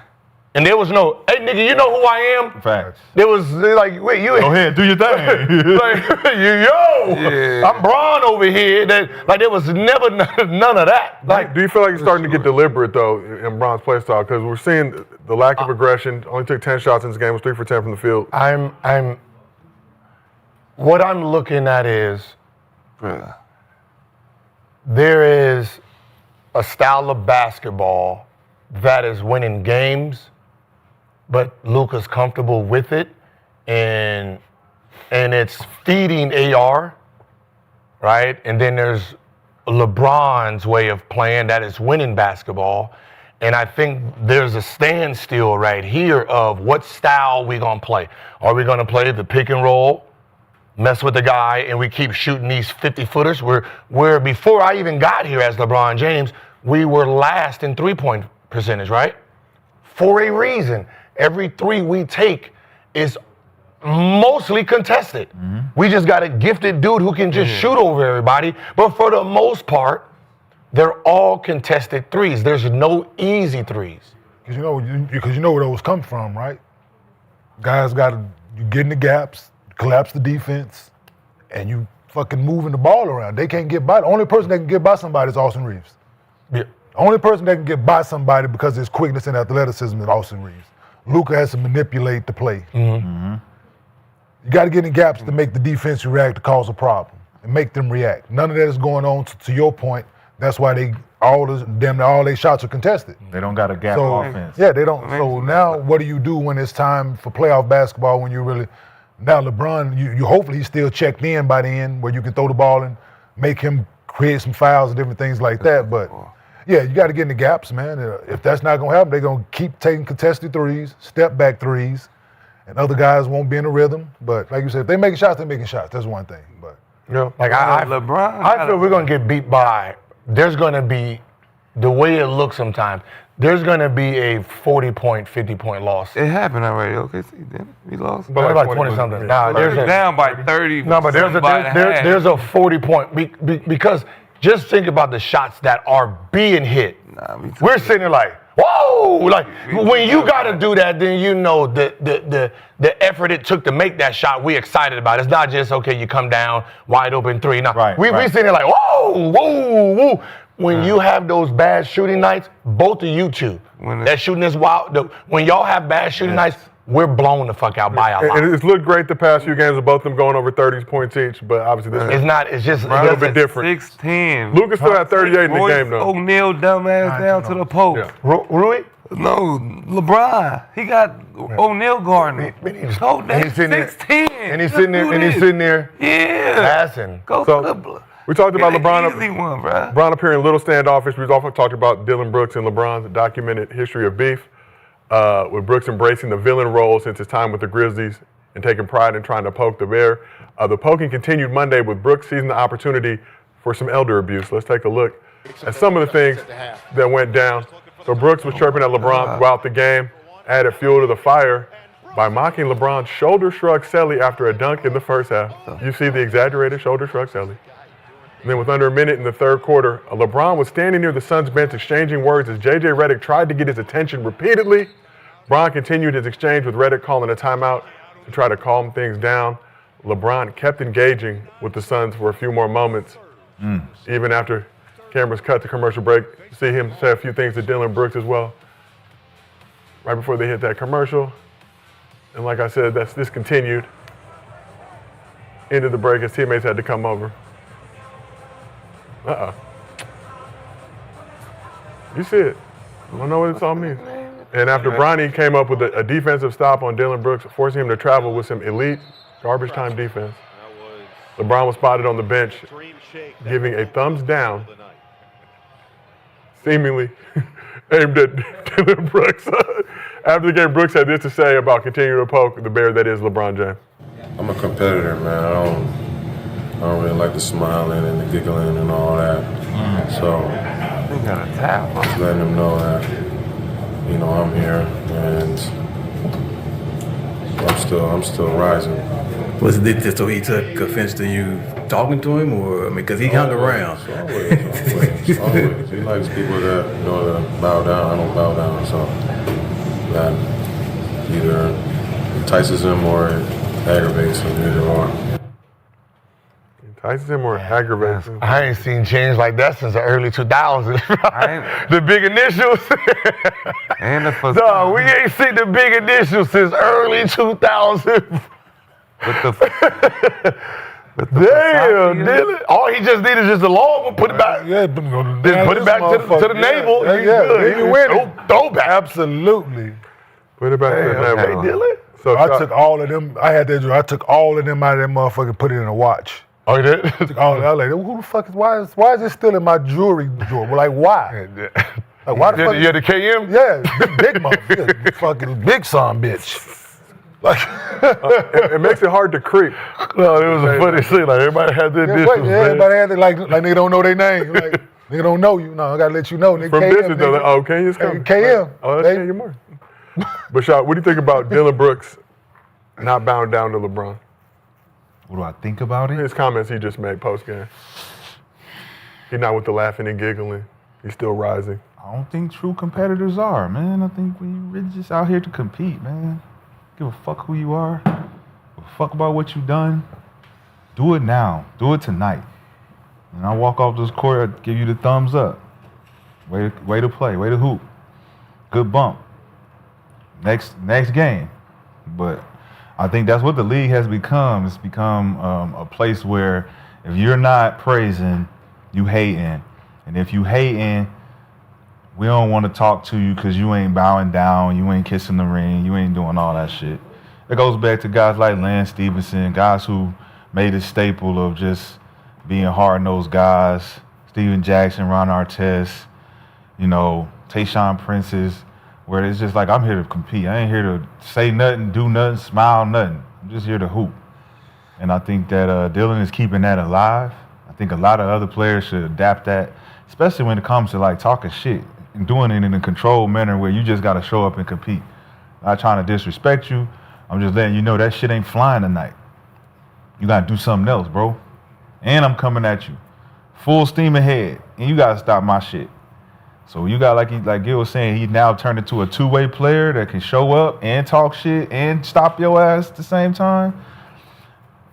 It's a different type of league at that point if other players adapted to what he's doing. I think it makes it exciting when you see a player show up, rise to the occasion while talking shit to me. It makes it exciting, but LeBron put all them people to bed too, though, at the same time. There's one point Dylan Brooks was down there out the league because of LeBron, what he did to him. So you can't say that. And another thing I hate is when people come at people, and LeBron 40 years old, man. Pick on somebody else, bro. All seen this. You finally got a victory over him. You get it, man. But he's 40 now. Everybody that did this to LeBron on his way up to this point. You pick on who you in front of, bro. Get your ass on the bench if you don't want me talking about shit. Pick on Shea. Go pick on that man. Pick on somebody your age. Talk shit to Luka out there. He was. He was. You really picking on this man every game. He had 33 last night. 33? And a win. It's probably his career high, though. Probably. Shit. He'll take it. Yeah, that's how you nod. oh yeah, no, he got the right mentality, man. From 9 to 99, blind, cripple, or crazy, you can get it. Like he not deviating in his approach, and I fuck with it. You know what I'm saying?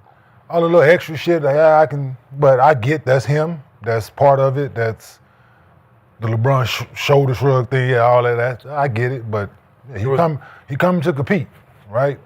Each and every spot he's been in, he's coming to compete. I guess the word was they tried to use him as a scapegoat, whatever, however things went in Memphis. As we can see, he wasn't the problem. You need somebody like that that's going to compete, hold other guys accountable. His teammates seem to love him. They feed off of what he brings. He brings a winning mentality and a winning attitude, and every locker room can use that. He's not going to deviate. He's proved that. Yeah, man, like I said, ultimately he's coming out to compete, and it's personal, no matter who it is. And to Shad's point, if we had more people who in in our league that approaches it that way nightly, it'll be a better product. That's why the NFL is a better product. Brooks? That's why the NFL is a better product, because those guys take it personal because their jobs is on the line and they're going out to compete each and every snap. Each and every snap. Each and every snap is meaningful. So if we took that each and every possession personal, That shit is crazy. like Dylan Brooks does, offensively and defensively, it's just not one side of the ball. He's doing both sides of the ball.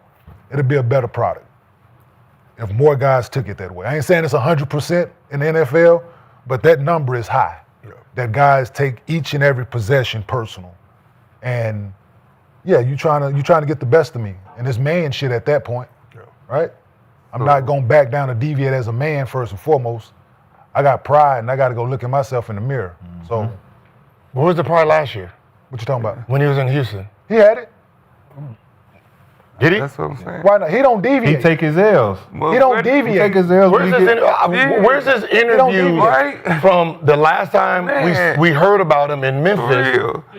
So you to the talking 2 about? years in Houston when LeBron played So him. like I said, you want to talk when about LeBron had antics? 25 I'm and talking about 13 and 9 competition. last year against him, I'm talking about- and he had 5, he walked out of the meeting. He didn't want to talk. See, that, So y'all once gotta again, remember y'all that's wanna the bring guy. up- Running shit. That's So the did he pride. not That's show the up pride to he's the- talking about. I don't know That's the what pride he he's did. talking about. LeBron has more points. So Gil, LeBron has more 25, points. 13 and 9. LeBron has more points than everybody in the history of playing fucking basketball. last year. Yes. Last year. Listen, LeBron has more points than anybody in the history of playing basketball. Mm-hmm. Yes, cool. That does not mean that Dylan Brooks don't show up to compete, bruh. You're trying to take his competitive Where was nature away the because you're talking about fucking points. I don't know about. I don't want to give fuck points. I don't give a fuck about how many It's competition. Hold on. It's competition. Wait, I don't give a fuck how many points a nigga had, man. Wait, so if he tried to stop somebody, that man bust his ass. Cool, it and when happens. we went to go do this, he was gone. Cool. Now when he has That's word. now when he outplays That's them, word. now he's there to talk. Cool, let him. front And one. like I said, I don't agree with the answer. What is Did you compete? hear what I said when I was making my statement about the I was antics? talking Brooks was the front one. Did you hear my statement when I said about the antics? I mean, everybody's saying he was Yeah, the but front front runner. Yeah. Did you hear me when I said all the antics and all that shit I can do without? Did you hear me say that? what is I'm talking about competing. Between the 94-50, nigga. I'm gonna make When the you ball work go for up. it. I'm gonna make you work for Everybody it. competes. Hey, you two Everybody gentlemen that play Everybody football. competes. That Did is- you, everybody your most competitive Everybody games, there's competes. some games where you didn't have a deflection but you went out to compete, right? Gerald, was there a game where you didn't have a tackle or a sack, but your competitive drive was up to this motherfucker? They ain't let you get nothing that night. You went out They ain't there, let you get motherfucker, nothing. nigga might have had 150 yards. 2 touchdowns on you. But you went out there, bitch, to compete though, right? You can look in the mirror. Change shit. I don't have no. No, I'm saying like you're praising him for competing and celebrate when he's winning, but when he get his I ass ain't busted, talking about celebrating or not celebrating. I'm talking about When you going get out- your ass when busted, the you ball still go competing. up, You still you go out and play hard each and every possession. Like Dylan Brooks to just be. And what I've seen of Dylan Brooks, when the ball goes up, It don't Memphis, matter. Houston, Anywhere now, he at. the ball Oregon goes too. up. Oregon he plays too. hard. He's He going play to hard. compete. What does that Whether mean? nigga, that's what the question was. What to does that me. mean? So, Dylan Brooks what, is like it's a skill set. Playing hard. LeBron. Everybody who guarded me was playing hard. I averaged 29. Everybody who's Now it's playing about Luka you. plays Once hard. again, it's about you. Everybody who's guarding Luka plays hard. How much is Luka average? We're talking about competition, bro. We're talking about competition. Ooh, I don't know what We're talking about you didn't compete on the other side of the ball, either, nigga. I'm confused on So you gave up 29. Listen, you scored 29. Let me ask you a How question. many did you give up? Let me ask you. How many did you give up? Hold on. You didn't compete on both sides of the When ball, you're so you talking- can't have this conversation with me. So You only played one side of the ball. I don't want to talk to you. You gotta compete. We talking about Dylan plays competition. defense, no I want to offense. talk to you. So Dylan plays defense, no offense. So you just praised So him for being what is the difference? headed to You a two-way just- player. you just said Which way it. is it? Now. So the nigga averaging 22 now. Is he an offensive and defensive player or Hold on. not? We're talking about the person that's playing hear right you. now. I hear you. So you didn't play both sides of the ball, so you can't talk to me. So defense make you. Wait, I don't- You can't talk. You want to talk about offense? We talk about offense. We talking about the totality of the game. Then we can talk. So you didn't play defense, so you can't talk to me about playing both sides of the ball. Offense. That's a different You conversation. know it ain't. We're talking We're about talking about competing, bro. If you listen to my words instead of just I hear fucking you. arguing. I hear you talking. Yes. You saying I they don't said when the compete? nigga compete on both We sides talking of the about ball. Dylan You didn't say- Brooks Yes, I did, compete. nigga.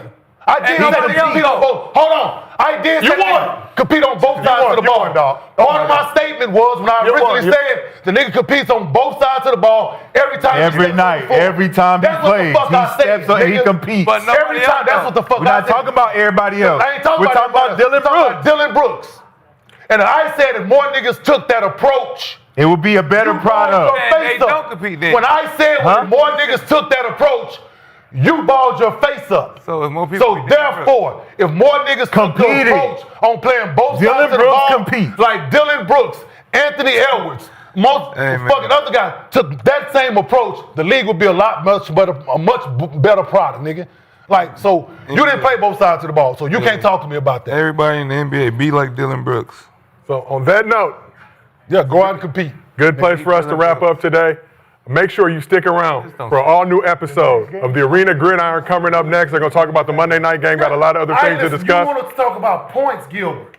I can give 2 fucks about how many points them niggas score.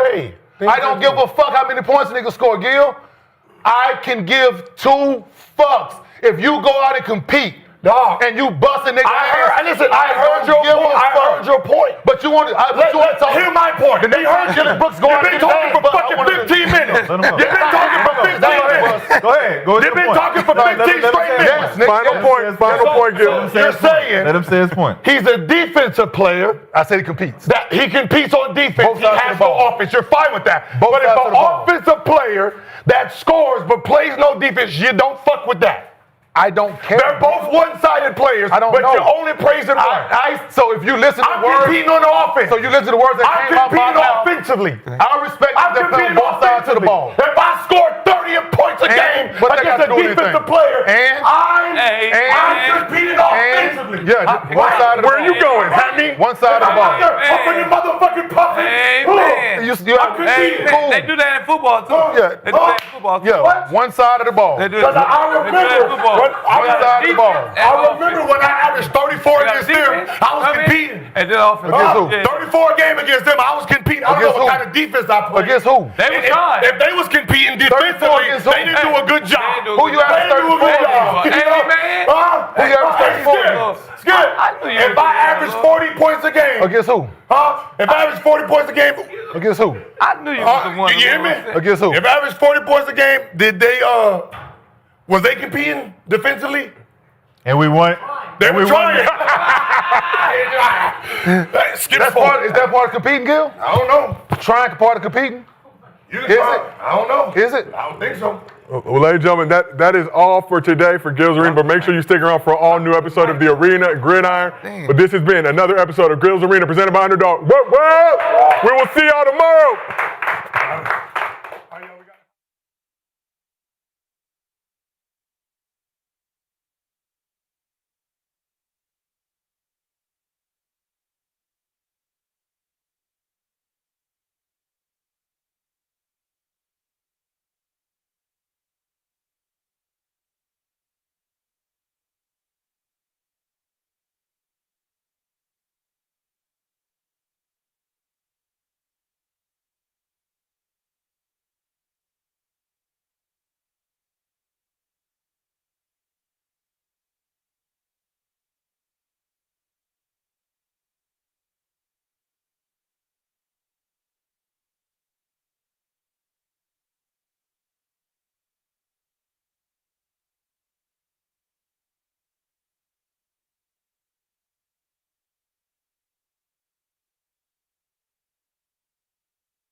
You are now in the arena. Welcome to Gridiron, presented by Underdog. Whoa, whoa. Tuesdays are so fun because we get to watch the basketball boys for about an hour before we get on, and they are absolutely hilarious. But now we got to talk a little football. So I got my boys with me, one of the most prolific figures in the history of sports media, Skip Bayless. Super Bowl champion, 5-time Pro Bowler, 2-time All-Pro cornerback, Aqib Talib. All-Pro, 6-time Pro Bowl defensive tackle, one of the most disruptive T tackles of his generation, Gerald McCoy. And former Commanders head coach, Super Bowl winning coach with the Bucks, and one of the league's best offensive minds, Jay Gruden. Woo! Coach dressed up for us today, we see. Yeah. We appreciate that. You feel me? My style game is under par. We gonna get you Under together. par. Look, I'll never be like that. We don't plan this shit. Y'all see this coordination? Just look at this coordination, man. Look, Hey. we don't plan this shit. You know what Hey, I'm work. saying? This is a real family right here. Yeah. You know what I'm saying? We don't plan this shit, man. It just come out like this. But first up, I would like to debate whether Gilbert Arenas ever played a lick of defense. Can we debate that? Hey, Gil ain't like that Gil shit. don't care about that. He got a couple long Be rebounds. like Dylan Brooks. But could he score the Oh, he gonna get you basketball? buckets That's now. what he Hey, said. he He didn't said debate he it. gonna You compete see, on offense. when Kenyon said, "Hey, it's something about you ain't play both sides of the ball," he ain't debate that shit. No. He didn't argue that. No. He said, ain't but what debate I that did shit at do, all. I did was He gonna give you really, buckets. really did that. Yeah, he gonna Yeah. give you From 30 to 40 though, like in a minute. Yeah. Debatable. All right, guys, we've got a packed show today, so let's talk about what's going to be on the show. Okay, first we got Drake May. He looked every bit an MVP last night. And then we have to talk about Skip's favorite player. It's been a minute since we talked about Michael Parsons. So you know we're going to be looking at that. This is all for Aqib. He is it? Yeah. They love to fire up the Michael Parsons conversation, see who won the trade, Cowboys or Packers, and then coming off an impressive win on Sunday, how the Bills stack up in the AFC. So we got a packed show, but as always, this episode is presented by Underdog. If you are new to Underdog, today is the day. Get $100 in bonus entries when you play just $5 with code GRID, win or lose. Underdog is available in most states, including Florida, California, and Texas. So go support the show, claim your bonus, and start playing today with code GRID. Okay, let's first get started, of course, with last night's game because the number one seed in the AFC, the Patriots, won their 10th straight game in a row. Looking at last year, they won 13 games. This is crazy. This is the last time that they've had a winning streak like this was with Tom Brady. So you know the vibes are high in England, New England. Let's check it out. I think they had the capability, but they didn't have to counter because Mike was 1-2 dribble You knew pull-ups, you were not dog. stopping him to get to. Okay, so fellas, y'all stepped up. Okay, you chose to be aggressive, and you chose to attack. Okay. Ellis, lights out. One clap. Marcus Jones, house call. One clap. Okay, this is gonna be a combo platter, left side of the line. Okay, stepping up. Yeah. Hold on, Benny and Videri, one clap. Yeah. Good. Okay, that's a hell of a job. Okay, Sean Booty, one clap. Okay, Kyle Williams, one clap. Okay, fellas, I appreciate you, man. You took the message, and you were willing to go and be a champion from front. Okay, we got to keep going because now they get bigger and bigger. Okay, so they get bigger and bigger. Dang. The spirits are high, but Jay, we need to know, will the Patriots win the AFC? I believe they have the ability to. I think it's very important for this number one seed because you don't want to go to Denver, right? Denver's a tough place to play. You know Being it. At New England, I think it's a great opportunity for them, and they can do it. They got a great spot. They're at a bye week this week. They have 4 games left. They have the ultimate team when you talk about top to bottom. They're playing great offensive football. Their quarterback is managing the game perfectly. They have a running game with two-headed monster with Stevenson and a kid from Ohio State, Henderson. They have a receiving core that's unselfish. Diggs and Booty, they're very good. Kyle Williams is very good. Hunter Henry is excellent. Defensively, they're opportunistic. They can stop the run. They're third against the run. They have an amazing, the best punt returner in history of the league, 14.6 yards. Marcus Jones, he had another 95. He is. It just in the history? Yeah. Statistically, I'm he is. playing with history. He just, well, I know, but statistically, he has enough punt returns, average per punt return. He's number one ever. Yeah. So offense, defense, special teams, head coach, they have a strong belief in Drake May, and that matters. When you walk out of the huddle and your teammates believe in the quarterback, they're unselfish. I mean, he had different receivers, Williams, Booty, Henry. They're handing the ball off offensively and defensively. They're very opportunistic. They play hard.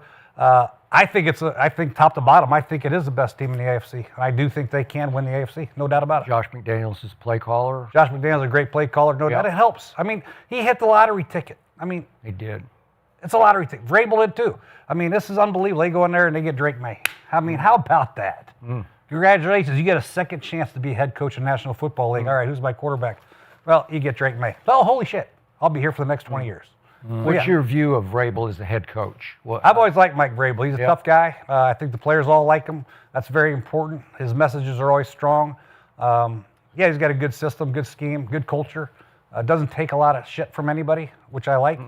So I love Mike Vrabel. I love what he's doing, but it really helps that lottery ticket, man. That quarterback is unbelievable. He's first in the league in a lot of categories. Probably going to be MVP. Going to be close, him and Stafford probably. So I think you just said New England to the Super Bowl, right? I think they can win AFC, yeah. I mean, who are they going to go get? Denver, obviously, that'll be a great game. The Bills will become a problem. The Chiefs, if they get in, they'll be a problem. If they get in, there's a lot of teams.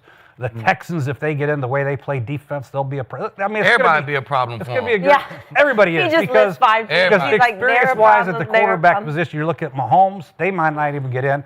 And you're looking at Josh Allen playoff experience and Lamar, and neither one of those guys have had great playoff experience anyway. So I think it's wide open. But when I look at the teams, the strength of their team, can they win a 4-minute drill? Yes. Can they get off the field on third down? Yes. Can they run the football? Yes. Is their quarterback efficient? Can he move the chains with his legs? Yes.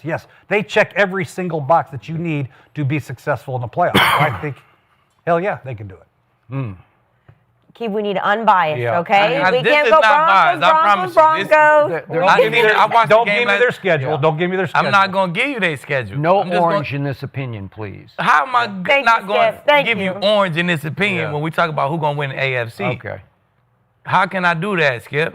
Okay. I think that Raiders loss is going to come to haunt them because they're going to lose That one was more their game. opener. I'm just They saying. lost at home to the Raiders. Exactly. It's going to come to haunt them because they're going to lose one more game. We probably going to lose one more game. And I'm going to make sure I hit Sean. Make sure we Because you lose one wanna game. lose We one. want to Yeah, lose you a game. want You to. know what I'm saying? Right. We're going to have a Browns type of offensive day, straight dives. You know what I'm saying? That's what we're going to do. Okay.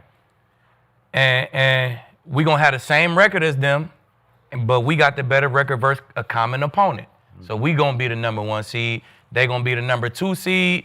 They're going to have to pull up to Denver. Tough place to play. I like our defense to be able to handle their offense. You know what I'm saying? I like Bo to be Bo in the 4th.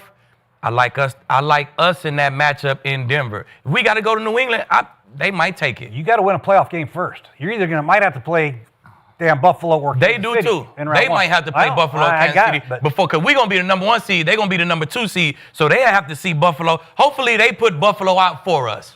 there you go. You know what I'm saying? So There we you don't go. have to play Buffalo. Patriots going to put them out for us. Whoever win out of that game, they going to have to pull up on us. You know what I'm saying? I like us at home versus all them motherfuckers. Anyway, so Skip, it's not biased, Skip. Okay. It's what I think going to happen. You know what I'm saying? I think the Broncos going to get the number 1 seed, 2 wins, and we in. I think you just admitted if you don't have the number 1 seed, you ain't going to the Super Bowl. It's right? gonna be tough. It's Okay. gonna be tough. It's tough to go win on the road in the playoffs. Well, you always say New England is tougher than It's people very think. tough. You see how fast they got on the Giants? I know it's the Giants, but they got on their ass like They that. got on. It was like they had a Joe the energy. They was fucking hitting last night. I don't know if I seen New England hit like that. Yeah. It's that home field in the cold. The later it get in New England, the more that crowd get cranked up, the more that shit is energized. They did the red fireworks at the beginning. I said, oh shit, they finna get on their ass, man. I felt that before, you know. I felt the energy from the bar watching the motherfucking game, Skip. So, hey man, it's a tough place to play. And the hitting they did last night, they was dropping boys left and right. Yeah. Hey man, that shit was Mike Vrabel was written all over that shit. So It was. I like them. I like New England at home, but they'll drop a game to the Ravens, maybe the Bills. They're gonna lose one of those. No. maybe. They're pretty good. If They're they pretty good. don't, they're gonna win if out. they don't, if they win out from here, that'd be the worst thing they ever can do. You know what I'm saying? So that'd be even better. Go on, fucking win out. Shit, if y'all win out, that means we gotta win out. We'll take the number 1 seed, and hey, we'll see. Okay. I think either way, the biggest threat to New England is Denver, because Buffalo, Josh Allen, he can go win you a game, but you know, like, they O-line is banged up. They ain't really Don't got talk no about weapons. Josh like that. Yeah, whatever. He can go win you a lot of games. He's won a lot of games. You love Josh Allen. He loves Josh Allen. Yeah, Don't but do I him mean, like that. He can go win you a He game. can go win you a game when his team is intact. His team is not intact. You watched that game I watched on Sunday when they handed it played? off. They ran to it 58 times. You gotta love it. Yeah, they just. I mean, they set a record So, rushing. If it works, keep running it. If You're right. the Chiefs get in, obviously they're a threat. Nobody really knows about. Houston is very slept on. That defense. I agree. Yep. I agree. That And now they- defense. If Houston get in the playoffs, Yep. that defense can be a problem. Oh, they getting in. But I think the biggest threat to the AFC is Denver. Because of this, Drake May is playing great in the regular season. Bo Nix has played a playoff game. He know what he didn't do right, what he needs to fix. We have not seen Drake May in the playoffs. It's a completely different level of football. Key would tell you. Everything changes. That's why you see some people play great regular seasons and they get in the playoffs. Like, what happened? It's a different level, a different type of pressure. Is win or go home. Bo Nix, there's no substitution for experience. And he's played in a playoff game, whether he won it or not, he's played it. And we've seen how he looked last year and what is happening now, how he's looking now, how he understands how to win games. You have to learn that. That is not something he had to learn that, and we're seeing it game after game after game. This team is finding ways to win these games. So the separation is the fact that the Denver Broncos and this group has been there, opposed to the Patriots who haven't. Can the Patriots win it? Yes, but I just believe the Denver Broncos are the biggest threat to them. They're undefeated at home, and they got 3 more home games. I believe they're going to lose at Arrowhead. They're going to lose at Kenyon. That's going to be the loss they have, and then they're going to ride into the playoffs with momentum. It's going to be tough to beat Denver. Did he buy you dinner last night? Did it come I'm like, are you spending too much time with Lee? I'm just looking across the landscape of who's the threat in the AFC. Skip, we know you don't fuck with Denver, Skip. We know you don't fuck with Denver like that. It's cool. I mean, the Colts, they quarterback leg is broke. They backup is weak. Like, Drake May get sacked a lot too. That's what I'm saying. You know what I'm saying? He gets Y'all sacked a lot. Y'all trust Trevor Lawrence? Drake May gets sacked That's a what I'm lot. saying. No. We lead the league So in that means sacks. it's Houston's defense with their experience. Okay. I'm with you guys, and I think you're right. The Texans are. I like that being slept on a matchup though, little Skip. Look, Drake May gets sacked a lot, right? He does. We lead the league in sacks. Like Bo don't get sacked. Okay. Well, let me go because I'm more with you than you think I am. There we go, on this Skip. one.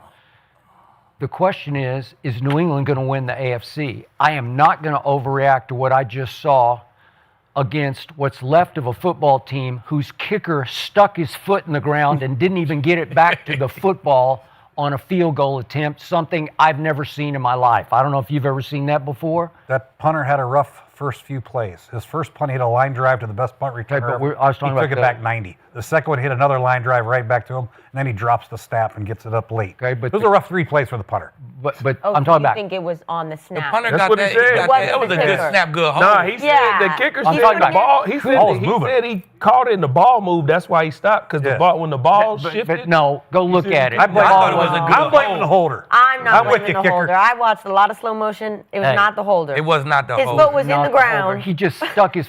You've hit fat golf shots, but the ball moves, right? You get at least you get the club back to the golf ball, right? He stuck his. I've never seen that before. He stuck Never. his foot in the ground and was done. What? Even if the ball's moving, you kick the thing. Yeah. Just kick that motherfucker, You then kick get it. on him like, bro, you moving the ball. And he used to be pretty good when he was a Falcon. Remember, Koo? He made some big kicks. Then he missed one against Baker in the opener, and they cut him. Got him and fired. here he is, and maybe they're going to cut him now because these kickers, once they go south, you Gotta get just rid of can't them. fix them, right? All right, so that's what's left of the New York Football Giants. But look, Drake May, they've won 10 in a row, and I look at the odds. He is a heavy favorite to win MVP. God bless him. You can have that because that doesn't count in the postseason. And in the postseason, as great as Vrabel has been this year, and he's been like all-time great. He inherited this quarterback. I got that. But to flip that culture in a heartbeat and make them look like a real live contending football team is impressive. It's Coach of the Year impressive to me. But he can't play quarterback in a playoff game. And this kid is going to get thrown into a fire I don't think he's ready for. Even if it's in Foxborough, it's going to be a hot fire on a really cold day or night. And in any of these teams, Josh Allen will go beat Drake May in a playoff game. He just will. Bo Nix will beat Drake May in a playoff game, even though Josh Allen got Bo Nix last year. But it'll be the flip of that. And do not count out Joe Burrow yet. I'm not, he ain't dead yet.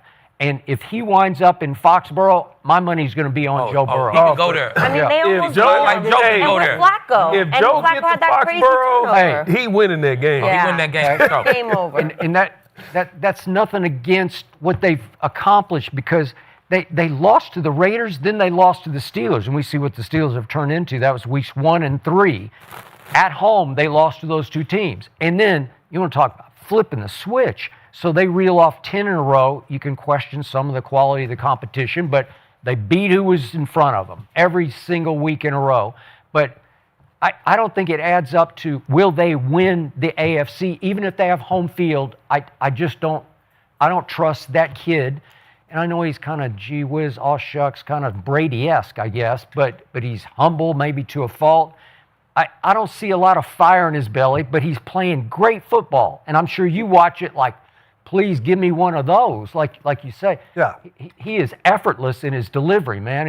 It looks right, but there's no scar tissue there, man. And Do you look at Bo and say that?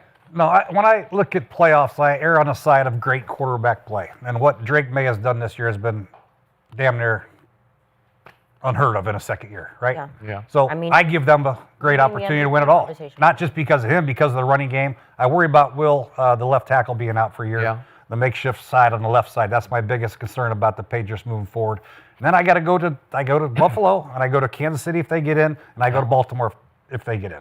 Okay. Those who I think are the biggest threats, the teams with the best guy behind center. That's what I believe. Houston, And I don't believe Bo Nix is there. I just think you don't. I don't think they can run the ball good enough to take the pressure off Bo. Okay. New England can run the ball good enough to take the pressure off the quarterback a little bit. Obviously, Buffalo can run the ball very good. Obviously, Derrick Henry, they can do it very well. So my biggest concern with Denver moving forward is their ability to take the pressure off Bo in critical situations. We've seen Lamar Jackson have historically great regular seasons Yeah. and get in the playoffs and not do very well. Yeah, and I love Jack, but I'm just saying. So that's why I hear you. And Bo's performance in last year's playoffs, his first opportunity wasn't very good either. Right. Really, there's only been one quarterback the last few years in the AFC who's really stepped it up, and that's Patrick, right? But if he's not in it, then who's it going to be? Somebody's going to be playing in the Super Bowl. We'll be saying, holy shit. And right now, my trust, based on what I've seen and the players around them, the unselfishness of the New England Patriots, I think Drake May has a great chance. I like Sean Payton. I think he just going, if we can't run the ball as good as we want to run the ball, what do he do? He throw hella little swing, them runs, right? Yeah, yeah, he does a great job. He's one of the best Reggie screen Bush, coaches. he created the Reggie Bush screen. You know what I'm saying? A little swing with a lineman out there. I've been in the league. You probably been a little bit longer than me, but I ain't seen no shit like that until Reggie Bush and Sean. So we do that. If you took all the yards we get off the little swing screens and the little quick check downs with somebody out there to block, those are run plays. You know what I'm saying? That's another 40 yards every game for us. That's run yards. You know what I'm saying? So kudos to Sean, man. We ain't getting between the tackles. Like, get it out here. It looked like a pass. Bo get the passing yards for it, but those ain't shit but runs. You know what I'm saying? So I thought you had a dominant defense till you went into Washington and Marcus Mariota just carved y'all out. But what we do? What do dominant defenses do? What they do? They have a guy jump a 50-inch vertical and bat a ball down. On Hey, they win the game when they got to. I mean, man. Benito, That's how what a high is your dominant vertical, defense for do. God's sakes? I want to see the combine. So ain't result. nobody came out and got at Houston defense. Because we damn sure drove down the fourth quarter and gave them a bucket and they lost. That's what we did. That's what a dominant defense, it's not who's number one in the stats. Who the fuck gonna make this play in the fourth, Kenzie? Who gonna make this play in the fourth and win us the game? Is it Houston? No, because the Broncos drove down and got a bucket. It's the Broncos. Every fourth quarter, that defense is the one who make the play in the fourth. That's the defense I'm going with right there. Okay, I'm going to ask Coach, if he were coaching the Commanders and it's the play of the night, it's the play of the game, you're going to go for 2 to win the game, do you leave Nick Benito unblocked? Is that how you're going to do it? Is that the idea? It was a 5-man protection. They brought one too many for the offensive line to block out, so the left tackle has to make a decision, and you want to protect the A and B gap. So he stepped down and blocked the B gap blitzer, which means you're going to be one short. You know what I mean? So if you one short, what's the plan then? You expecting that DN to do what? We got to throw it around him or throw it over the top of him. He tried to throw it over the top of Benito, just rejected it. Volleyball spiked. Hey man, that was a hell of a play. It was a great play. The guy was wide open in the flat. Right? But before the 2-point play, the touchdown was a fucking PI, offensive PI. Man, it was a corner and a they on the 4-yard line. Debo ran smack into someone on the goal line. That's a flag. It's not. I agree. That's a flag, bro. It was the same play. You guys ran a little same play, pick play for a touchdown. It was a pick. Ours happened at the line of scrimmage though. Line of scrimmage our is legal. Pick. Yeah, I know that's legal. But theirs wasn't at the line of scrimmage. They was on the 4-yard line. The contact happened right at the goal line though. It's a legal play, but they ran it wrong. They did it at 4 yards instead of 2 yards. I know the rules, bro. I did too. They're at the 2. We ended the game on the interception. They called a flag. Then they scored a touchdown on the flag. They didn't call a flag. Like, come on, bro. They tried to Mariota should have been a first down and 10. They gave him exactly, and that should not have been a touchdown. Penalty. That should not have been a touchdown. That was a big play that they ran all night. You got 4 calls in overtime before that one went against you. Yeah. 4. Not 4. Yes, not you 4. did. We got 1. The tripping. The trip. He hit the it with his illegal. hand. He hit it with his hand and his foot. The motion on McLaurin. He ain't get sacked. Okay. The intentional 1,000 grounding. and snapped the ball. He needed he was this close. Was that grounding? No, that wasn't. That was grounding. He threw the ball 50 yards and the receiver had 10 yards. Right, Skip? Which they recovered from all of this. They happened, and then they made a play. They still went down and scored. And they should have called the offensive pass interference. If you make a play after something like that, then I erase it because they made a play. It'd be different if that happened. If they lost the game because of that. Like, they kept making nothing. plays. So you can't keep saying what they did if they keep making plays afterwards. That was offensive pass interference. I know that for sure. Hell no. It wasn't? 4 yards? Come on, man. You can't make contact at the goal line. He's running around. He's running corners. It's not his fault. Not running. Debo big ass You was not got to running corner avoid route. that. If you're the corner, you got to avoid that. You go underneath that. All right, guys. The chat. You know what? It was they did give up 419 yards. Real quick before you do Yeah, the on chat. your As Belichick always said, the season doesn't start until Thanksgiving. Yep. So post Thanksgiving on that weekend, everybody who's a contender should make a statement. Right. So Buffalo went to Pittsburgh and made a statement, and Joe Burrow went to Baltimore and made a statement. And New England last night, they made a home statement, albeit against the Giants. Yeah. And yet the one contender who didn't make a statement was your contender. We know how to win They close did make a games. statement though. Shit, both threw for about 300. Looked great, in my opinion. You know what I'm saying? Had another overtime against a 3-9 team Well, with you this just backup said it, Skip. quarterback. All we can do is play who's on our schedule. That's it. Statement is And then- when the and then game look, is Skip, close, we know how to win. Sean just gave we played so long with the London travel, came back. Sean gave the boys a smooth full 8 days off. He let them sit down the whole bye week and Monday. You know what I'm saying? All right. We came in, we got to get our feet back up under. We had a couple days practice.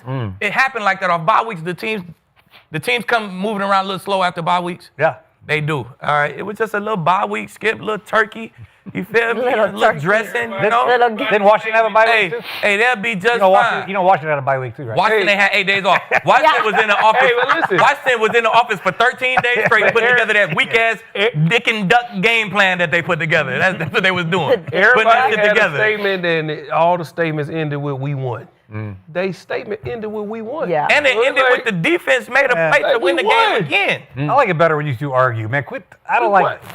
Yeah, stop teaming up over It's just here. facts. It's just facts. All I know is they've won 9 straight games, but the chat is not riding with them. They're riding with the Patriots to win the AFC. So I like this chat. I like this chat.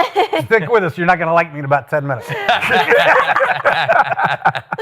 All right, guys, we got to get to the opponent from last night because Jackson Dart, he returned after 2 games. He was in concussion protocol, and he must not be listening to the arena because we're all over here like, you got to change what you're doing. And he didn't change at all. He came right back out and took about every single hit that he could. Well, I tell you. And this is what he had to say about it. Look, like, I understand the question, but, like, this is football. Like, I'm going to get hit if I'm in the pocket or outside the pocket. Like, I feel like I've played this way my whole entire life.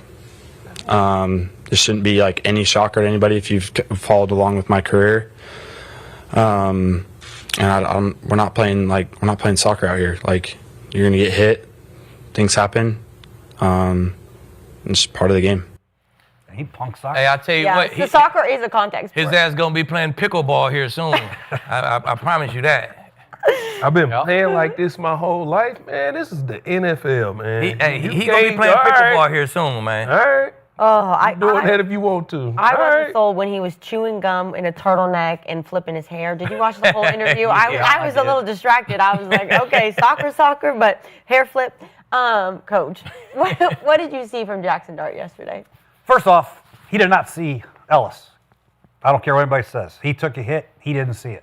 He was looking at the first down marker. He saw the receiver blocking for him, and he saw him at the very last second. If he saw Ellis, I would like to think he would have got out of bounds. I don't think he saw some bitch. I really don't. But the comments are he's just trying to be a tough guy in the booth. He knows. He knows he's got to get down. He's not that stupid. But if he is that crazy stupid, statement. He's like, if I'm he is not that getting stupid, down. then the coach, whoever the coach is next year, going to have a heart-to-heart with him because he's not going to be in the NFL for very long. I mean, the one thing you have to do as a quarterback, you have to protect yourself. Josh Allen is 6'5", 250 pounds. He knows how to get down. Cam Newton did the same thing. They knew how to get down for the most part. And you have the entire city, the team. You've got the keys of the car. You can't just keep running it into a tree. You know what I mean? You just can't do it. So he's got to change his ways. They got to get people around him. They got to protect him a little bit better. But when the plays break down, Jackson, don't be a fucking idiot. Get your ass down and protect yourself.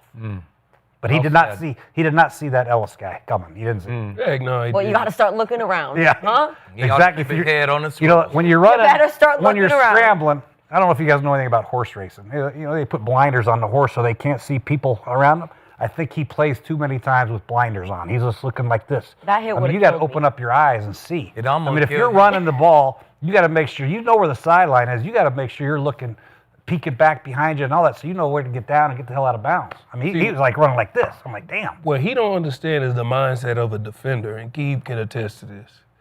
We don't get to hit quarterbacks like that much. How's a dream? So when How's you a dream get a that? chance to hit a quarter, man, you are trying to destroy Lights especially out. like if I played like Sam Bradford, and Sam knows this,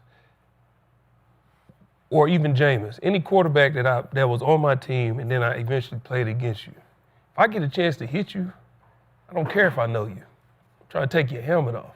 Definitely if I don't know you, but quarterbacks, because they're so protected, when you get a chance to take your shot, you're going to take it. And that's what he's not understanding is, bro, this is the national. These defenders are trying to take your helmet off. He talking about he going to get hit. Yeah, you might get hit in the pocket. But a lot of guys, when we trying to get to the quarterback, we trying to get you down by any means necessary. But as a defender, D lineman, we're trying to get you on the ground. We talk to go after the ball. So in the pocket, yeah, we're going to go. But when you run it in the open field, that's where the greatest athletes are at. These guys that's running these 4.4s, 4.5s can cut and stop on a dime and get downhill and all that. It's free. It's a bunch of free space. D linemen, we're not great tacklers. We can get in space and get you on the ground, but that open field, these are professional tacklers. So if they catch you, they're pros at catching you slipping. That's what they do.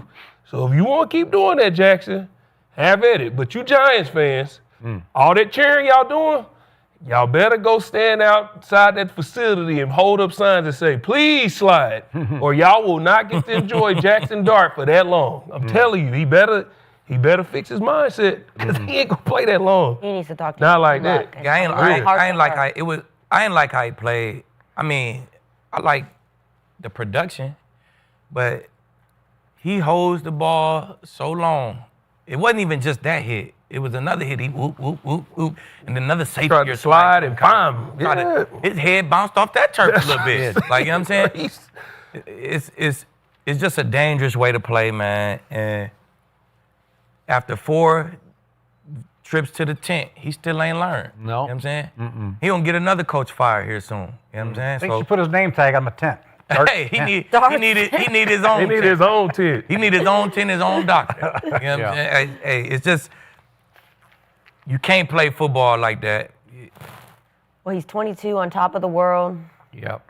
Shit, Hey, man, he gonna be So- playing pickleball soon. I'm with Kinsey about watching his post game.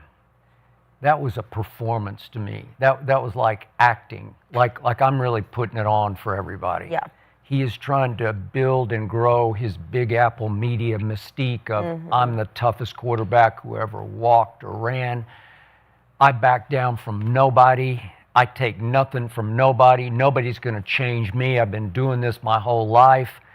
And then his last quote was, if I turn into a complete pocket passer, that's just now not how I want to play football. Okay. So speaking of production, you said you liked his production. Yet, I'm not sold, man, because he threw for 139 yards last night.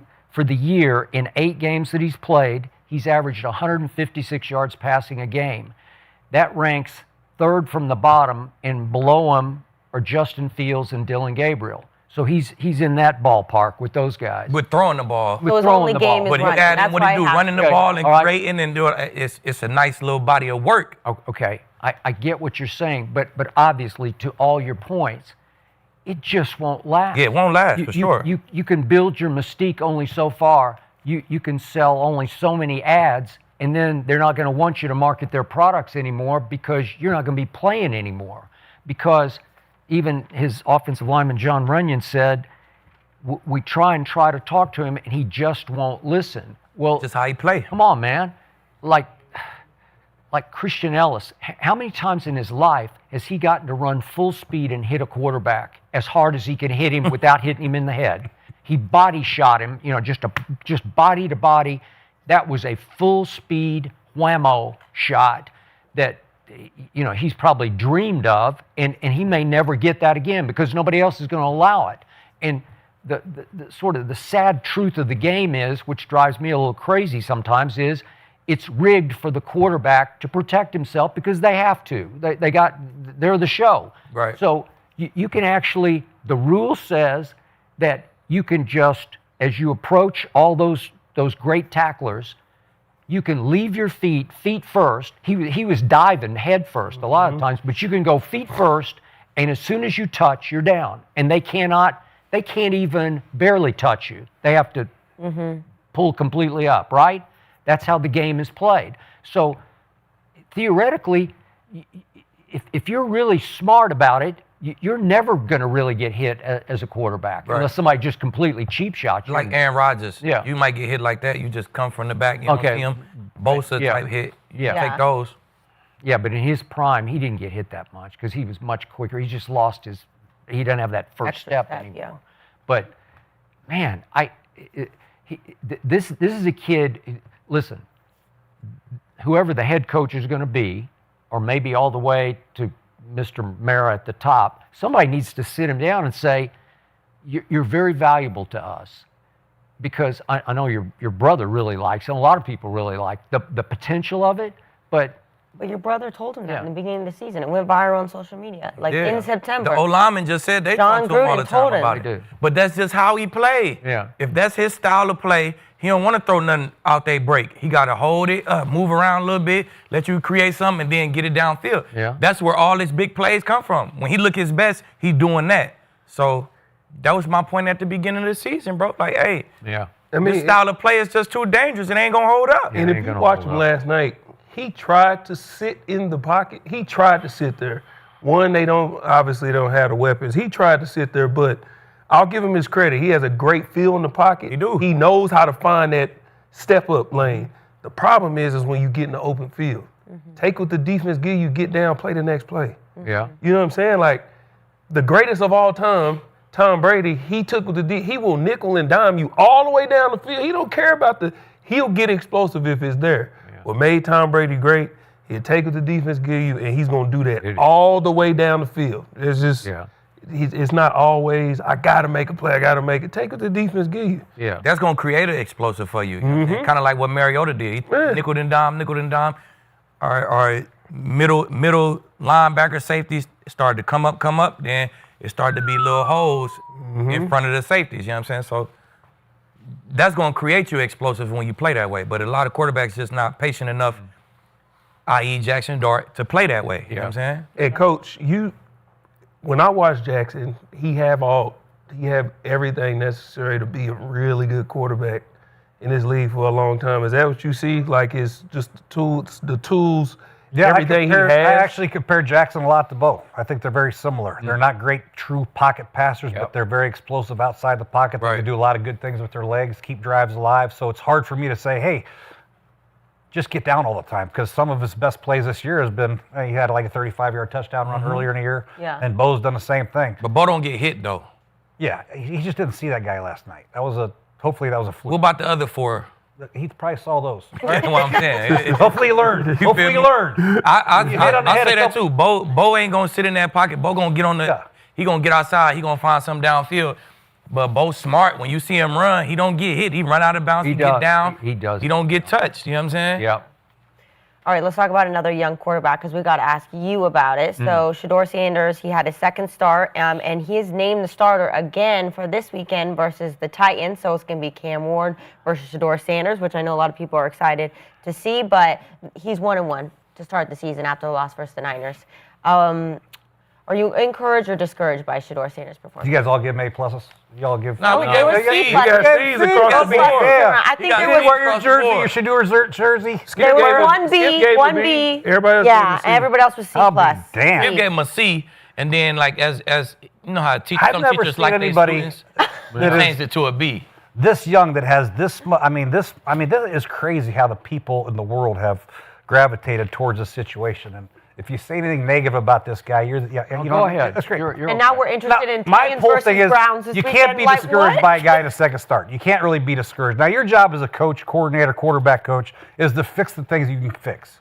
The glaring things that I see wrong with Shedeur is his feet in the pocket are absolutely a train wreck.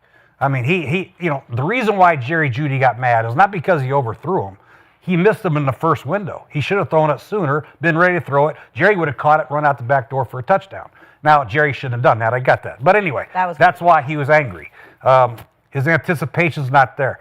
When he's asked to make a play with the concept, other than the touchdown pass, which was a great throw, great play, he struggles with where his eyes are, where his feet are. He had a dagger wide open. He threw the check down, overthrew it. He had Jerry Jeudy on a sail cut. He went right to the check down. So all the reasons you guys hated Dylan Gabriel because he went to the check down, we're seeing the same thing. So I don't know if they're caught like this or taught like this. I know they had some offensive line issues. Maybe he felt pressure, but his feet, his eyes are really a little scattered all over the place. Now, when he throws the screens, he threw 6 halfback screens, a couple other screens, like 3 other checkdowns. So of his completions, 9 or 10 of them were within 2 yards of the line of scrimmage. He threw a naked flat, a naked hitch route for gain of 2. You know what I mean? I mean, he ain't had too many ops to throw down. Yeah, but what I'm saying is with ops that he did have, the one completion he got his arm hit, he made a terrible read on that. The first read's the tight end going across the face of the safety. It's cover 3. Everybody all goes special. That's number 1. If safety says no, you go right now. Bang! He waited, tried to hit the seam ball, stared him down. If his arm didn't get hit, that was a pick by the safety. You know what I mean? So I'm not discouraged by him. I just think they have a lot to do with his feet in the pocket and his eyes, and then obviously, the situational play was awful. The short yardage play was awful. The special teams were awful. He wasn't in a lot of great 1st and 10, 2nd and 3 opportunities. They're trying to force the running game, which I understand with the young quarterback, but they got a lot of work to do with this kid. They do. Both kids, Dylan and Shedeur. And are you giving him a D? I'm not giving him a C. Shit. I'll give him a what's it called when it's ungraded? Incomplete. Incomplete. Let's give him an incomplete grade because there's a lot of work to do for the coordinator to get to, everybody talks about the coaches and all that stuff. The coordinator needs to get to know the quarterback as well, what he likes, what he's good at. And what the receiving core is really not, they don't really have a lot of guys that can separate. That's a problem too. Tight end's a rookie. He's a good player. Offensive line's shaky at best, right? They do have an excellent running game. So it's incomplete. Let's let him keep playing and see what happens. But I like to see what he did last week, how he grew to week 2, and now let's see how he grows to week 3. You know what I'm saying? Let's continue to build blocks and see how he does. If some of these same things start to creep their ugly head with the feet in the pocket, looking at the rush, when there's no rush and he's missing people on time, on the rhythm of the play, then I'd start to concern. I've had a little concern. But let's give him another week. Who they got this week? Tennessee? Get it done against Tennessee. Yep. Yeah, that'll I feel like that's all pretty young easy. quarterbacks, though. Exactly. They're going to be shaky in the pocket. They're going to be... Jackson's shaky. Exactly. You know what I'm saying? That There's comes only with... been a couple quarterbacks in the history of the league that ain't shaky in their first year. One of them is C.J. Stroud. He was a stud. And the other one is... C.J. Stroud, and Jaden last year. Jaden. These two guys were like surgeons in their first year, which I've never seen it before. Right. It's very... So is Patrick Mahomes, he's still shaky in the pocket, right? He didn't play his first year. He played behind Alex I'm just Smith. saying, right now, as a vet, he's still shaky in the pocket, right? He's still like eyes and feet everywhere. He's like a calm, cool shaky, though. He's like a come get me shaky. I'm going to make you miss, and then boom, there's Travis. Exactly. So my point these is, guys are more like spastic shaky, like holy shit, there's a you know what I mean? Panic shaky. They're more panic stricken. I don't know. Mahomes is more poised. To me, Shador don't look panic shaky to me. You know what I'm saying? couple I don't think it's panic. He actually had great command of the offense, in my opinion. I think he's done a good job. There has been very few pre-snap penalties, which is excellent. Right? He ain't turned the ball over. Didn't turn the ball. He did take 3 sacks. Two really. 1 sack was 4th and 19.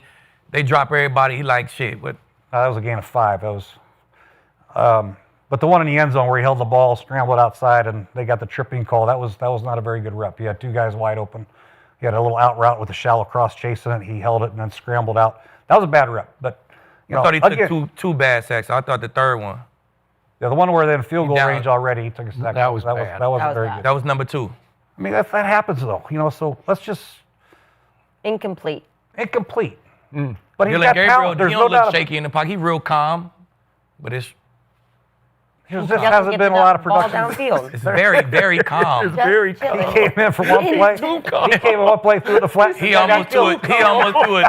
Pick and no check down. I know. Like, You're right. No, I'm with you. Football's hard, man. I like him. Young guy. I like him. He calm. He ain't like this in the pocket. He very nice and neat in the pocket, right, Dylan? Oh, but it's just not there. So I don't know. I like it, man. I like it. You give Shador Josh McDaniels, he'll be fucking clocking. Agreed. He'll be clocking. Well, I just not go that far. the thing. Well, I'm just saying, Josh bro. McDaniels had other quarterbacks who weren't very good, and he wasn't a very good coordinator. He's been on. Oh. I mean, a head coach. He wasn't a good head What coach. you mean? He wasn't. yeah, He wasn't. He was. I'm just He saying. had Tebow. Tebow was in the playoffs. Yeah. I'm just No, saying. that wasn't Josh. That wasn't Josh. No. He came after that. But Josh got fired before Tebow even yeah, started okay. playing. But whatever. You want to go? Yeah, I wasn't. I'm not encouraged. I won't be discouraged until I see some consistency, or encouraged until I see some consistency. Like even Jaden Daniels, people was always top 10 quarterback. How's he top 10 quarterback? He played 1 year. Like a lot of people rank or put people in certain spots without some consistency. It's entirely too difficult to be good in this league consistently. So when I'm looking at Shador, I'm looking at his intangibles and the things. If I'm looking at him as a player, does he have what's necessary to be a good NFL quarterback? And he does. He has the arm strength. Agreed. That a lot of people say he didn't have. We seen it. He checked that box. Where? Huh? What? His arm strength? Yeah. When he rolled out versus Yeah, that one long. versus Best Vegas throw of the and year. threw that? Okay. That takes arm strength, right? Because he was falling. He's had a couple other flutterers now. Yeah, but That that ain't I'm got to do with saying. his arm strength, though, right? What arm strength versus accuracy is? I'm talking about the arm. They said his arm. I'd rather have the accuracy, which Yeah, I I'm think he saying, has. look, I think He yeah. does. So- And by the way, real quick, Sorry. the overthrow of Judy on the third play, that was into a 40-mile-an-hour gust. He ripped that ball like it was 5 yards too far, straight into that wind. I'm telling you. It was into the wind or yes, with the wind? no, that It was a great into it. spiral, 10 yards over his head. Yeah. If you'd have thrown it sooner, he would only have to throw it Okay, like 8 I yards. understand that, but once he okay, I got Well, it. he's got to I got get it. some reps. All right, go ahead. Yeah, no, and I'm just saying, like, we know he has the pedigree. He's got the toughness. Not afraid of the moment, not afraid of lights. That's what you need as your quarterback. We know he can be a leader. We see by the way his team has rallied around him, the energy he's given these guys. People talk about his athleticism. He's not overly athletic, but he's mobile. He is mobile. So he have everything necessary to be good, but we haven't seen enough to be discouraged or encouraged. Let him play some football first. That's how I feel about Dylan. That's why I'm like, let him play football first. Then you see Dylan, it's like, the more we seeing it, it's just like his arm ain't really that mobile, not really just. And then you start seeing little things. He kind of looked like he was afraid of the moment, and you start, I don't know. That's not how Shedeur looks. No. So if you got all this, just like how I said about Philly's offense. Yeah. I'm not worried about Philly's offense because you got the pieces. And at any moment, this can happen. Shedeur has everything necessary to be really good as a quarterback, but we got to give him time. Let him play 2.5 games in. Okay. So I'm not was encouraged your or conclusion? discouraged. Yep. Just let him play. Let him Because would you have went for it with 4th and 1, you on the 20-yard line, you went with Shedeur, that defense, would you have kicked the field goal right there? Ooh, thank you. The one where they did the quarterback sneak? Or the other one, the The fullback one when they dive? did the fullback dive. Judkins. Yeah. The running back dive or the dive. Yeah. Well, if it's swirling, the wind is swirling, maybe it wasn't an easy kick. Maybe 1 yard was easier to get than Yeah, trying 40 to kick mile a an hour is crazy. 40-mile-an-hour wind. I'm talking about a 30-yard field goal, though. I don't know Still, the wind with that situation, wind? but a lot of guys are now going. There's very few field goals being attempted anymore. What would you do? I probably would have kicked it. Kicked it. Backed up on your own 33.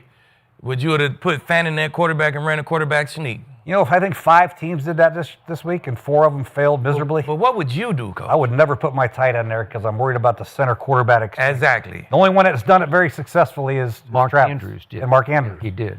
Those are the 2 guys that really do it successfully. But we had Jordan Reed. I'm not going to put. I mean, hell no. Nah, that's just another too tight bad. end So in those this were league. too bad. There was another tight end in this league. We don't say the name, but he was good. He could do everything. There was 2 bad coaching decisions. Terrible, right? terrible. That'll lose you the Then, momentum and that'll ultimately lose Special you games, teams was right? probably 2 of the worst special teams plays. The guy caught the damn ball at the 2-yard line and stepped out of bounds, and then they fumbled a punt. I mean, So you think the play calling too conservative? Like they not even I allowing think him that to see what he got? You have to be conservative with a young quarterback, really. You want to get Judkins going. You want to run the ball. You want to do the bootleg, naked things and make it easy for him. When asked to push the ball down the field with normal pass concepts, it was a train wreck. You know what I'm saying? It really was. But when we One come to ball should have been Shedeur- intercepted. The other one he wasn't a train wreck, but he overthrew Judy. Should have hit him sooner. He had a couple others. He read the wrong side of the field. But so that don't match as up, a though. play caller, and you have a young quarterback, who's only played 2 games. You got to kind of keep the training wheels So if we're on. gonna be conservative, we what do gotta you be wanna run? conservative. What do you want to run? right? 4 verticals? You want No, to run that's cool. dagger? They Let's ran a keep it dagger conservative. concept. The guy's wide open. He threw the So- check down right now. Conservative is when we get on the 20-yard line, kick the field goal. We got good defense. Conservative is when we backed up on our own 33, punt the fucking ball. Let Myles Garrett go play. That's conservative. Your coaching actions got to match with the plays you're calling. Take the points, man. Take Your the points, defense punt the is playing ball. good. You got a good defense. So that's where they lost the momentum of the game at. So I agree. I don't think it was Shedeur and not being accurate. Oh, no, I'm that not ain't blaming lose you the no, game. I'm not blaming Shedeur on the game. I ain't say Hell it no. was. I'm just saying. They had some horrible situation plays, and the special teams were terrible. And, you know, when you have a quarterback like that, it'd be great to get a turnover and have first and 10 at the 20-yard line going in once in a while, instead of having a guy start at his own 5. Exactly. You know what I mean? Time after time. So I want to say I appreciate your breakdown. It's smart and it's deep and it's objective, and we appreciate that. So my issue was when I stepped back from all that you talked about, all correct, and I say, okay, he lost his center on the first series. That's hard on a young quarterback because you've had very few practice snaps. Now you got a new guy in there trying to snap it to you. You're already down your right guard and your right tackle. So that's an issue that he has to deal with all this stuff swirling in his head. Again, Jaden Daniels had Cliff Kingsbury. All these young quarterbacks have somebody that's a quarterback maker. And I don't know about Kevin Stefanski, and I definitely don't know about Tommy Rees up in the booth calling these plays. And I don't know how much they believe in Shedeur. I don't know how much they talk him up. I don't know how confident they make him feel before the game starts. And when I look at, to me, it's easier to throw in the rain than to throw in the wind, because some quarterbacks don't like the rain, but the wind is hard, man, because, and they said, the reports were 30 to 50 mile an hour gusts, and Brock Purdy was having a hard time too. Yeah, that's insane. But here's my issue, as Akeem brought up. For most of the first 3 quarters, it's just the most unimaginative run game calls I've ever seen, where they're just asking him to extend his arms with the football, like, here is the football, Judkins or Dylan Sampson, here is the football, and we're going to dive it up the middle. It's not any Kyle Shanahan creativity of the run game. It's just straight ahead. We're just going to try to impose our will and keep the ball out of our young quarterback's hands for the most part.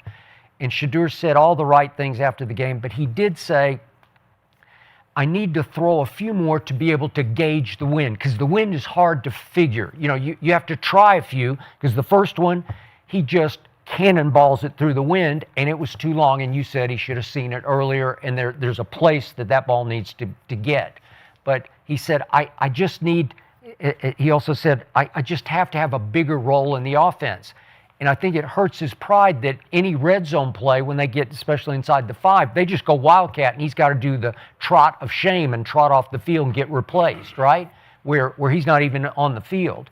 And then they do the fan and play, the tight end under center. It's just a disaster. Backup center. Yeah, and it's a backup center. And so look what they gave San Francisco the ball at their 16, 32, and 18 in a row. Well, they're just handing them points. But remember, for all that you said was wrong, deep into the third quarter, it's still 10-8. It's 10-8. So he's hanging in. He did one thing really well. He didn't turn the ball over at all, as you pointed out. You got to give him that. Like he didn't drop it. He didn't throw it to them. There was the flutter pass where he got his arm hit, and that was lucky. Okay, so that could have been one, but again, it worked out.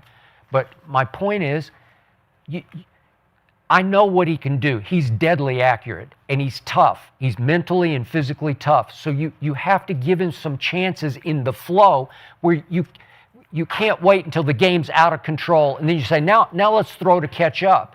Or you can't keep putting him in 3rd and 8, 3rd and 9 and say, okay, do it, kid. Work your Boulder magic here on this play. Because, man, it's hard. But I give you this. The best thing you said to me was, and I wrote it down, right now, bang. That's what he's not doing enough of, and that's what he didn't do enough of in college. Right now, bang. Where if it breaks open, if it's a slant and it breaks open, you have to stand up and throw the football with conviction, which he got too used because his father coached him and greenlit him and you know, didn't coach him that hard, because Shedeur can make it up like Bo Nix and Mahomes can make it up. He was throwing to Travis Hunter, and that helped a lot at Boulder. But Sean Payton told the NBC crew, and I brought this up yesterday, but he told the NBC crew that in his time of picking quarterbacks, that the one thing you can't unteach in pro football is taking sacks in college football. If they held the ball in college football, you have a hard time of unlearning that in pro football. Okay, so that's my one concern about him, and I'll be honest about that. You got to get that out of your system somehow, because it won't work at this level. He's too good. He's too good. They're just better than anything you saw in college, way better, and everything is heightened. The speed of the game is heightened to the point you have to match the speed with your mental speed. If Judy breaks open first on the first break, it's right now bang, right? And if he can't learn that, then he's going to have a hard time. He's going to have an impossible time, because that's what his strength has to be. Yeah. And it starts with his feet. Every quarterback who's successful in the league, they right now bang, like Mahomes. Yeah. He right now bang. Mm-hmm. When the play presents itself and it's there to be a now bang, it's there. Yes, 100%. So now if the play breaks down and that bang is covered, then maybe he'll move around and make something happen. My point is with Shedeur, his biggest issue right now is feet. They're always drifting back, and his his go-to move when he feels something or he doesn't like it downfield is to back up and go to his right. You know what I mean? Yeah. When you start backing up, then the whole play's dead. You know what I mean? So and protection's not great. He's got people in his visions. He probably can't see very good, and guys aren't really open all the time for that pop, pop, bang. So he's got to clean it up, man. Tommy Reese and your quarterback coach, let's work with his footwork. Special teams coach, get back to work. God damn. And short yardage goal line, for God's sakes, man. Come up with a better plan. And next week against the Titans, let's see what happens. You think it's because they're giving him reads instead of him reading the shift of the defense? There's different types of reads. Sometimes there's pure progression reads where you're going 1, 2, 3 across that's the board. why I said a lot of the players, and that was talking to Kurt Warner. He said a lot of quarterbacks in today's NFL fall victim to true progression. Yeah. It's because they're told go 1, 2 instead of what the defense is doing. Then this is where I'm going. So I'm saying, is that what you seeing with him? Like I don't know what they're teaching. Yeah. But like the empty play where he worked the wrong side, they had a cover 2 beater on the left side. They had a single high beater on the right side. It was the safety dropped down, and they played cover 3, and he worked the cover 2 side, and then he scrambled and threw it away on the right side. So I don't know. Some teams like the pure progression. It's easier for the quarterback. I personally like the single high, 2 high shell reads a little bit better. So yeah. Well, what Shador is doing good is that he's got us entertained, and we're going to be watching, and that's why we're going to watch the 1-11 versus the 3-9. That's good. Titans and Browns this weekend. We're going to be sat. But let's move on. Let's talk about 2 people that had probably the best Thanksgiving of all time: Skip Bayless and his Cowboys, and your arch nemesis Micah Parsons, because that man had 2.5 sacks. He wrecked the game. Well, I wouldn't go that far. He wrecked the game. Okay, and the Cowboys picked up a huge win over the Chiefs. So, Key, 13 weeks into the season, who is winning the Micah Parsons trade? Cowboys, Packers? I think they're both looking good right now. You split 50-50? Yeah, it's looking good on both ends. I'd usually call you on that, but that is a fair assessment. Yeah. I mean, it is. Yeah. I'm going to back up that assessment. You know what I'm saying? I think the Cowboys was more of a long-term play. They trade Parsons. Let's build this thing up. Shit, they love what they got so far. They got Williams, they got Clark in the middle. They turning the defense around. The locker room is drama-free. I think that's a major part of it. It is. You ain't heard nothing from the locker room. They look like they got great fucking camaraderie right now in Denver, you know what I'm saying? But they not done yet. They still got a first-round pick. They still got a bunch of cap space to finish the deal, you know what I'm saying? So that's a long-term play until we see who they pick up in free agency by saving that money. Until we see who they draft with this first-round pick, that's just not complete. I think it's trending in the right direction, though, for the Cowboys. For the Packers, they're top 5 defense. They 6 versus the pass, 6 in points per game on defense. You know what I'm saying? You can't be mad at that. You got the opportunity to win the North. You beat the Bears twice. You win the North. You beat them one time, probably you win the North. Man, you 10th in sacks per game. You can't be mad at that. Theirs was more of a right now fix, and I feel like right now they're doing great. They got a damn good defense. When we talk about defenses in the league, you're going to mention Green Bay. You know what I'm saying? Big primetime game. We want you to wreck these motherfuckers. He wrecked one. Thanksgiving, only game on TV, he wrecked that motherfucker. So they both feeling pretty good about the trade right now. It's my opinion. We'll see how Green Bay finish. And then we'll see what the Cowboys do in the future with the cap space, with the draft pick, and then we'll be able to make that decision. Coach, who won the trade? I agree with Keeb. I think the big thing that the Cowboys did, they addressed the middle of their defense, which was absolutely horrific the last year. Horrific. Yeah. They got rid of that first-round debacle. Smith, they sent him to the Jets, but they used one of the trade picks from the Micah trade to get Quinnen Williams. So now they got Clark and Williams, and Clark is a rotational guy, so they have 4 good. Solomon Thomas comes in, and the other guy that starts with an O, he comes in. So that's a great rotation defensive line. They get Overshawn back. I'm still a little concerned about the secondary, but I love the Cowboys. I think the Cowboys are as good as anybody right now. So I got to say, hell, they're happy with the trade, and they got Micah out of there. Micah wanted to leave. I was at Washington. We had Kirk Cousins playing on these damn tags and shit. And don't worry, we'll sign him. We didn't sign him. We let him go to Minnesota, wherever the hell he went. And we got a 3rd-round conditional for him. The Cowboys trade Micah. They get 2 ones and a hell of a defensive lineman. What do you think I could have got for a $250 million quarterback? Dan Snyder. Come on, Dan. Come on, man. Come on, man. There you go. I think, and then you take it to the Packers, and they get Micah Parsons, the closer. They got a hell of an offense. They're going to be in the lead. They need to close people out in the fourth quarter when teams are trying to catch them, and they got one of the ultimate closers in Parsons. So I know they're happy as hell. They're dancing around. I know Jerry Jones is happy, so I think they're both happy. How rare. Everybody's happy. Everybody's happy. Yeah, I think they both happy. Like if you just look at like sheer numbers, like where we sit right now. If you go to the Cowboys 2024 when Micah was there, they were giving up 218 yards passing, 137 yards a game rushing, 27 points a game, which was second to last in the league. But they was fourth in pressure rate. Now you go to 2025 where Jerry said they were horrible against the run. They're giving up 251 yards passing, which is worse. They got 12 yards better or 13 yards better. They giving up 124. They giving up more points at 28. They still second to last, but the pressure rate dropped to 10th. Okay, so you lost that in Micah. They got worse, yeah. Okay, but hold on. Pre-Quinnen But if you go, no, this was I checked it this morning. The last 2 games. I checked it this morning. He's saying when Quinnen got there, you're adding in all those games defense without turned Quinnen. to the Incredible Hulk once Quinnen pulled up. Okay, so where we at right now? If you go off the Packers, which is what they got Micah for, they had last year passing 215 yards a game, 99 yards rushing. They gave up 19, which was they 6th in defense. Pressure rate was 20th. Okay, this year 186 yards a game passing. 6th. That's why you go get Micah. Rushing, they're better by a yard. Okay. They're a point less. Pressure rate, they went from 20th to 9th, and they got a closer. So if I'm picking somebody who was in the win now, we need this to work right now, it's the Packers. Because what they went and got Micah for, it's working. They're better against the pass.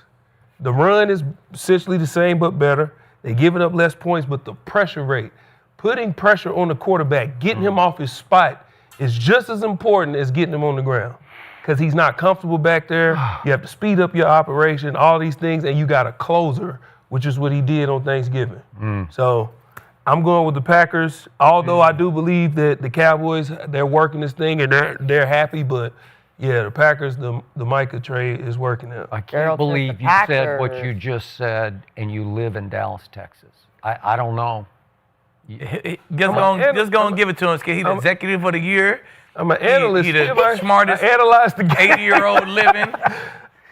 All I can say is I have not missed Micah Parsons for 1 single second this whole football season. We do know that. Not before Quinnen got there. You didn't miss Parsons a little bit. No, when because the I defense knew worse what in the was league? coming because Jerry had the nuclear capability to be the executive of the year, and he pulled that trigger when it was time to pull it. So all I know is we now have, as you pointed out, Quinnen and Kenny Clark in the middle of our line with Osa working in. It changed life in Dallas, Texas. And without having to pay Micah the most money ever paid to a non-quarterback in this league, we now can comfortably keep the other move of the year by Jerry Jones, George Pickens. We can comfortably re-sign him for the long term. Yes. Because we have the money now to play with that Green Bay does not have. And all I know is that in the last 3 games, this small sample size, but I'm going to take it to my bank. In the last 3 games, we are second in the NFL in stopping the run. And you can say, oh, come on, it was the Raiders. No, well, then it was the 2 Super Bowl teams from last year. So you can see it already starting to take shape. And I'm not saying that we're the 85 Bears. I'm just saying we overnight revamped and revitalized our defense because we added Quinnen with Kenny Clark, who came in the trade, and we still have a first-round pick in this coming draft. It'll be Green Bay's. It'll be somewhere at the bottom. I'm sure it will. But you can't tell me that's not great. And when I talk about leadership, Micah Parsons, trust me on this, no leader. Jerry sat him down and tried to talk him into being a leader multiple times. You either are or you're not. You either are you or you're not. God gave you what you had or he didn't give him what he has. Quinnen has become a leader of the locker room and the huddle already. Kenny Clark is a leader of the locker room and the huddle. So on pure leadership, I'll take it. And then I'll just boil down the stats for you. Last year, for the whole year, Green Bay's defense was 6th in the league in points allowed. Right now, as we speak, they are 6th in the league in points allowed. He joined a really good unit, and yet, did it change radically, dramatically? I don't think it did. And by the way, they just lost their sort of Quinnen, that Devontae Wyatt, he's pretty good as a defensive tackle. I think that, he's gone for the year. And man, all of a sudden I look at that Lucas Van Ness has been out for a while, and he's shaky. So all of a sudden, the pressure is going to mount on Micah Parsons. Like the season is just starting for Micah, because down the stretch they play the toughest remaining NFC schedule, and it's to use your favorite word, it's a bitch. Because bitch is a good thing. I know it's a good thing, but this is just a bad bitch. Josh Allen is a bitch in trying to stop Josh Allen, but to try to defeat this schedule's a bad bitch. They're about to have the Bears, then they go to you, they go to the Broncos, then they got to go to the Bears, then they got Baltimore and finish at the Vikings. Okay, he better be a closer, right? And here's the point. So he's got 12.5 sacks. Myles Garrett has 19 sacks. Myles Garrett makes $40 million a year. Micah makes $47 million a year. So are you getting enough bang for your buck? Are you really? Market. Okay. It's a whole lot of market. Okay. All right. Okay. I got it. But if I'm Green Bay, I'm like, damn. I don't know. Did he really deserve $47 million? Is he that guy? Because I'm looking at some of their losses this year. They lost at the Browns to Joe Flacco. They don't got too many. Okay, they lost. And in that game, Micah had 2 tackles and 1 sack. I'll give you this. And Myles Garrett just completely outplayed him.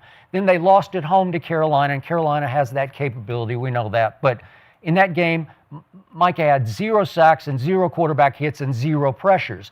And there's an L. All I know is that we scored 40 points. The Dallas Cowboys scored 40 points on Micah Parsons' defense, and he played the whole game and into the overtime. We scored 40. Well, I don't know. And then it's almost like people want to. It's like he got his Wikipedia scrubbed from last year, where it just got wiped out because you read some of the numbers. Listen, they were horrendous against the run last year. They got blown off the field. New Orleans came in and had 190 yards rushing. The Baltimore Ravens came in and had 274 yards rushing. The Eagles had nearly 200 in both the games. The Houston Texans came into Jerry World and had 150 yards rushing. My point is, maybe he needed his fire relit because he wasn't firing us up, I can tell you that. So maybe, to your point, maybe it's the rare trade that benefits both teams where he just needed a change of scenery and we needed out from under Micah Parsons. But I'm telling you, I'm loving what the trade did for my team because all of a sudden we're the hottest team in pro football. I'll take it.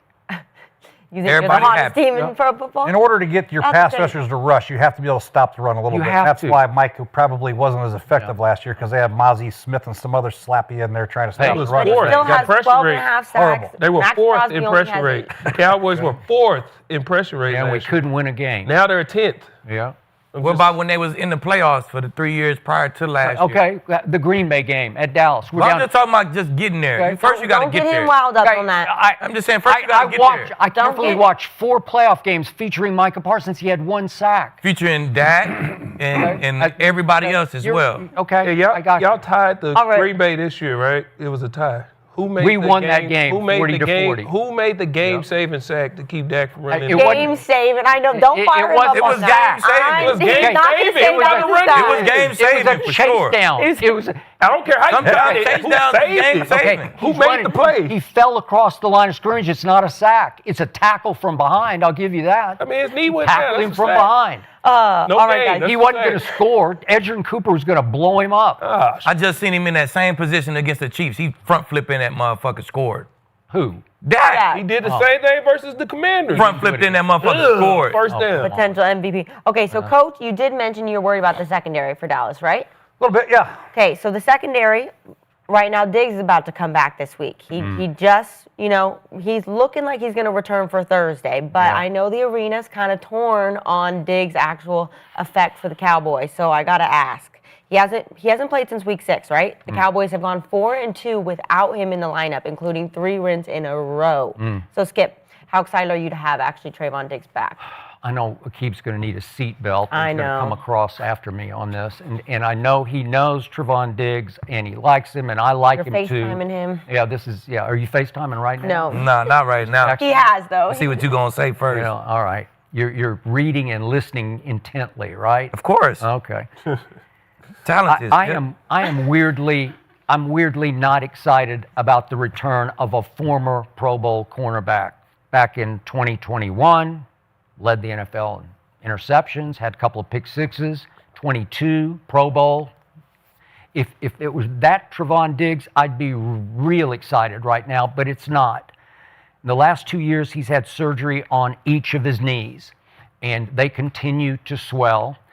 And then he just mutinied against Eberflus. And I don't blame him for this, but he mutinied. He just rejected Eberflus's philosophy.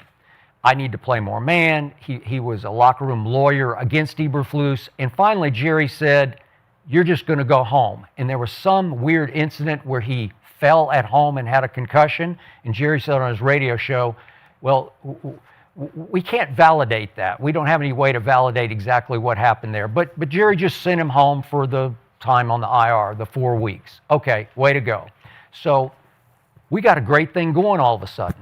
Do I want Trayvon Diggs to come back, not being able to run? You even said on a previous show, he and Bland, not speed demons, right? Okay, so he's not a speed demon now because he's coming off 2 knees. And do I want him clashing with Eberflus and grousing about the defensive calls and dragging the energy down of a team that has taken off on defense, even on defense? Because this kid, Savone Revel, I don't know if you've been checking him out, but he played every snap against the Kansas City Chiefs. And not once did I say, oh, Mahomes got him that time. He played all the way and was quiet on one corner. Played outside, didn't play the slot, played outside and held his own because I think he's a stud. And I think they think he's a stud. And they stole him in the 3rd round because he was coming off a knee injury. Everybody had projected him into the 1st round. This Kalen Carson, who's going to be healthy for this week, he's pretty good. And Deron Bland has gotten over his foot issue, looks healthy to me, and maybe he can't run, but he just has a knack for covering, and he's got a nose for the football, as we all know. Yep. So all of a sudden, I'm saying my rotation in there it's okay. It's decent. It can hold up.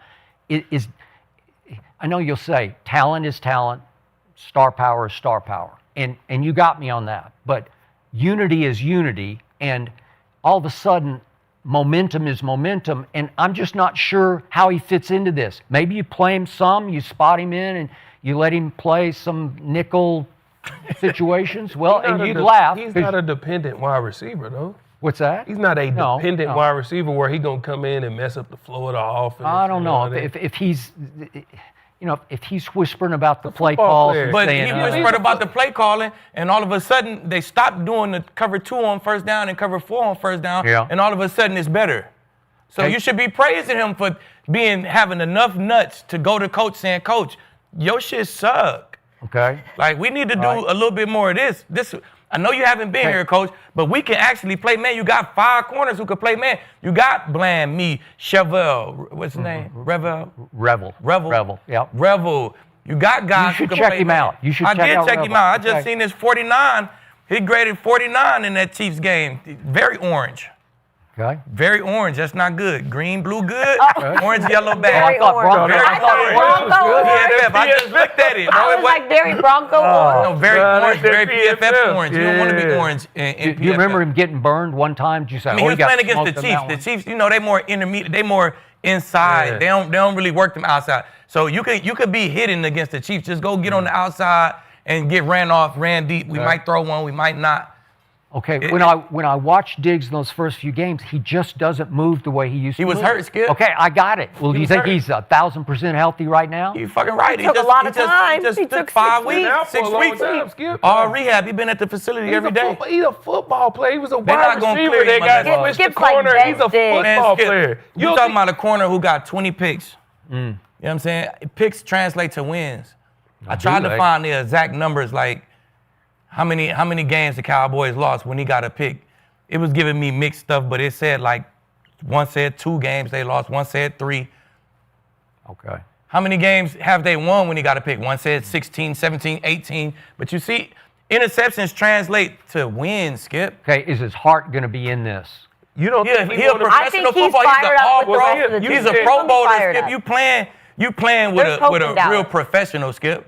Is his heart going to be into it? His heart was into it. That's why he went and said, Coach, I got 20 picks. Why the fuck do you got me off at 12 yards? That's because his heart is into it, Skip. Okay. I will playing give with you his this. craft. He made one play the whole first of the year, and it was against Micah and Green Bay in overtime. He blew up a wide receiver screen. I don't know if you should have remember. picked it. Yeah, and it was a good play. It was a smart play. No, that ain't even the one he should have picked.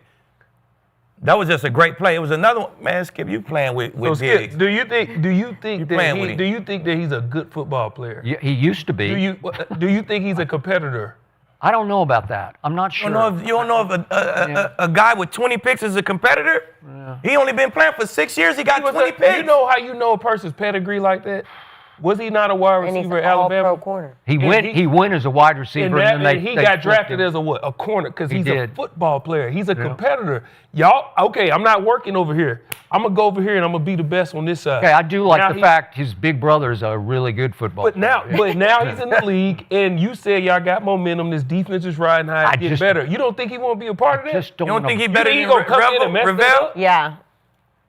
Can he run? Can he move? I don't know. Can't Again, Coach, Ravel you run? once Coming said on he couldn't run, right? Maybe he's healthy. He said he was hurt. I don't know the situation with Diggs before he got hurt early in the season against He the wasn't Bears. practicing. When Man, guys were Diggs running in the right game, by him man. and shit. He wasn't practicing. Thank you, Okay, Diggs. well, if he's healthy, then yes, I want him back. Sure, I always take a Pro Bowl corner. Hell, what am I, Come an on. idiot? Name another one who got 20 picks in 6 years. Okay, but this was 21 and 22 that you're talking about. Now it's 25.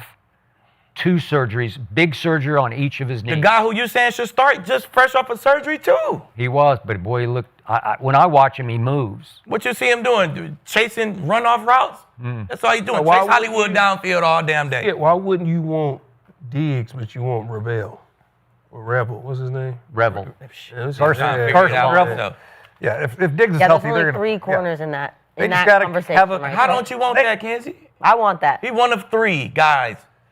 First of all, And now your pass Schottenheimer rush has is to make better, the you know, decision. you- Like Schottenheimer has to make the decision. Is Diggs going to buy into what they're doing? They got a good thing That's going it. right he now. created what they doing. He the one who said change this shit. Why wouldn't he buy in? Eberflus didn't change because Diggs said change. All right, let's get that shit straight first.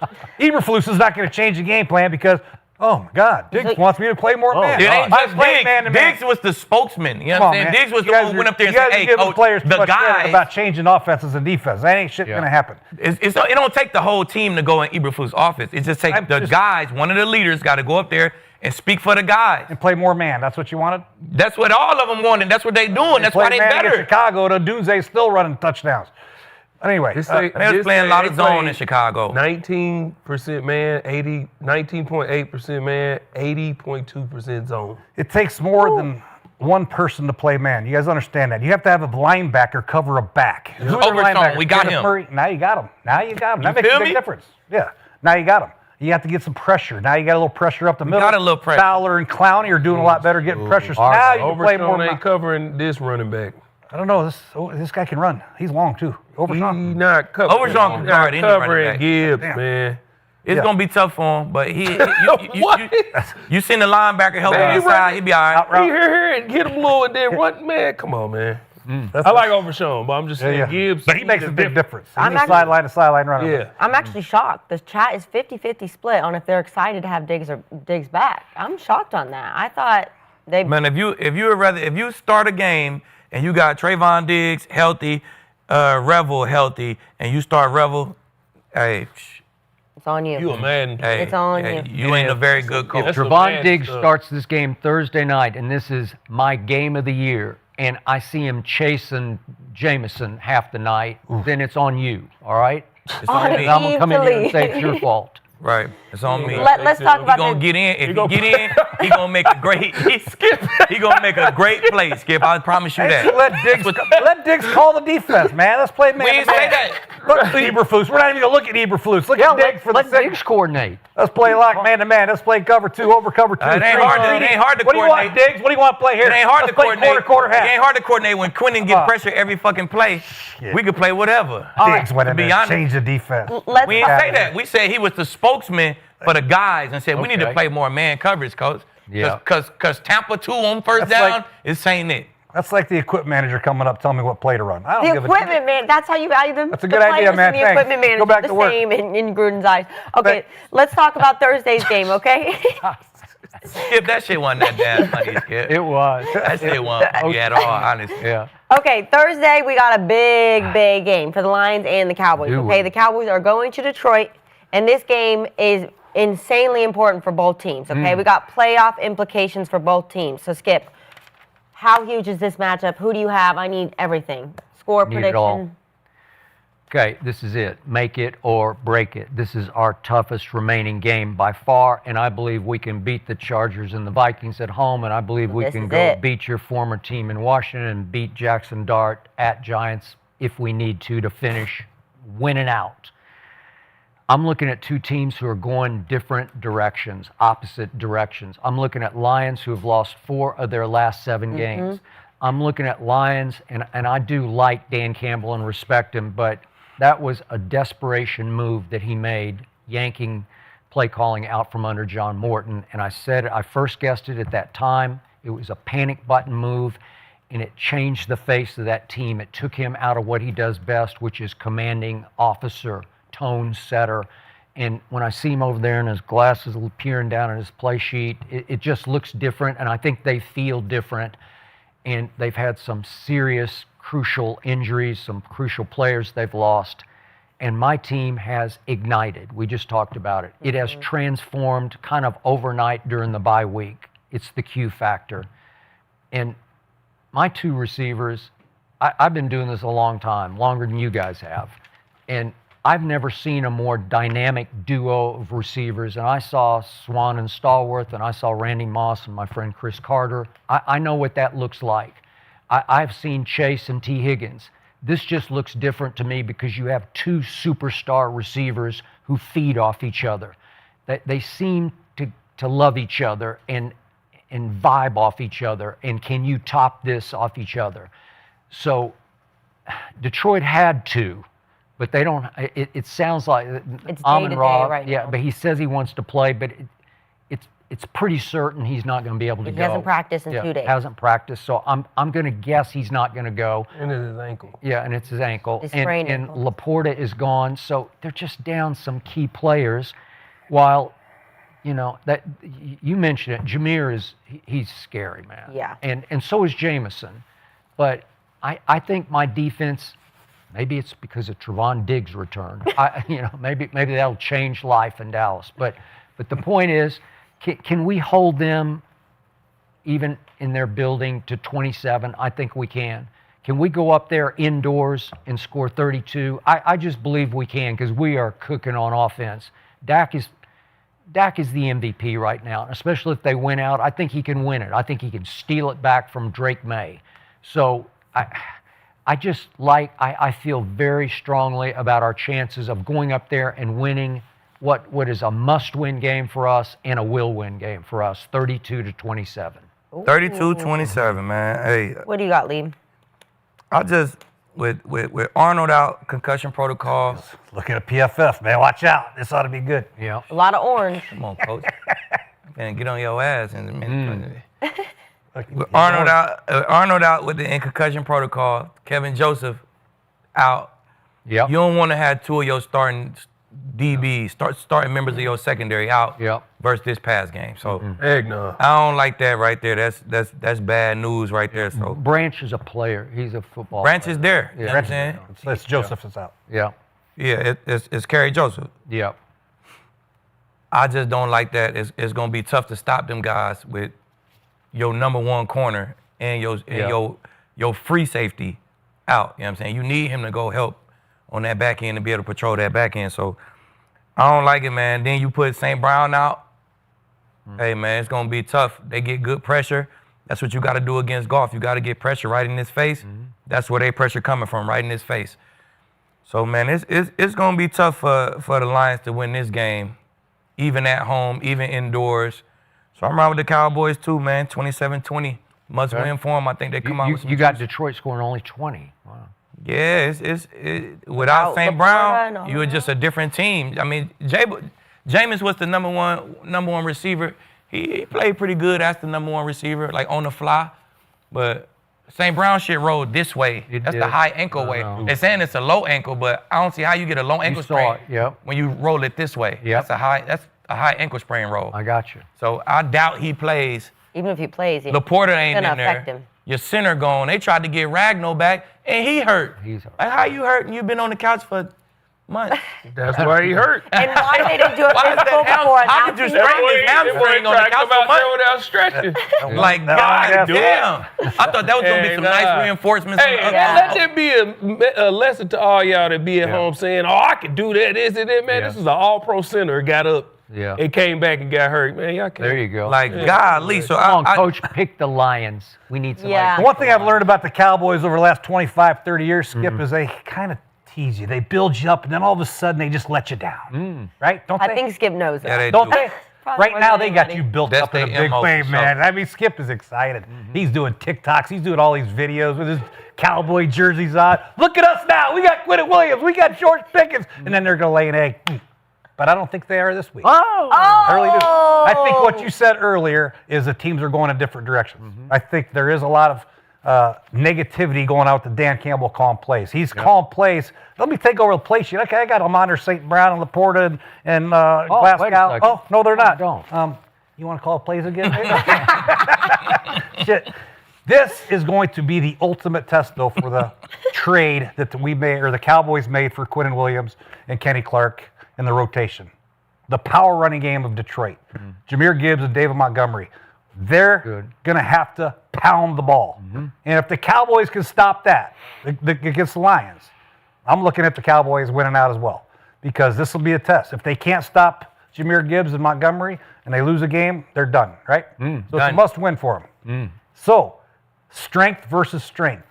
Lions' strength, running the ball between the tackles, getting on a perimeter to Gibbs, against the Cowboys. Now, their strength, supposedly, is stopping the run. I can't wait to see it. It's going to be a great game. But I got the Cowboys winning. And I got the Cowboys winning big, 38-13, something. Ooh. 38-13. The Lions defense, the whole how they going to stop you down? As long as we chip Hutchinson and make sure he doesn't ruin the game, how the hell are you going to stop the Pickens crazy and Lamb? part about that is that Speaking of Hutchinson, why we ain't giving him shit? Because he was absent on Thanksgiving. Dak haven't been affected by pass rushers this year. I know. Like, he's playing so good. He's seen everything. That Good. He's got a lot of playing confidence. so good. So I don't know how Detroit stops him. By the way, speaking of right now bang, he's the ultimate right now bang on those slants to CD and He's Pickens. the best. He's Dak great. letting it go. I mean, he just And what if the Cowboys win out? Is Dak MVP? That's what 100%. 100%. Yes. Absolutely. Yeah, probably. Without a doubt. Yeah. This is a big game. I think it's, but I think right now, I look at the personnel across the board. I know it's a Thursday game for both of them. They each had equal time to prepare for this game, but I think personnel-wise, I think it's just way in the Cowboys' favor. Yeah. With Amonra out, Laporta out, Wow. Ragnow, How who's things change. obviously retired, and then Glasgow, he's out. Kirby Joseph's out. I mean, that's Jameson, Arnold out. Williams, he's not really a great route runner. That's what Amon St. Brown is. Oh, you know who else is out? I think Brock Wright is out too. The tight end, the blocking tight end, I think is out. Which is now they got to bring in an extra lineman to play tight end. It's a pain in the ass. And everything they do is built off the run game. I'm leaning towards the D tackles. I'm always going to do that. The Cowboys got two really, really good D tackles in the middle of the defense, and the weakness of the Lions offense right now is the middle.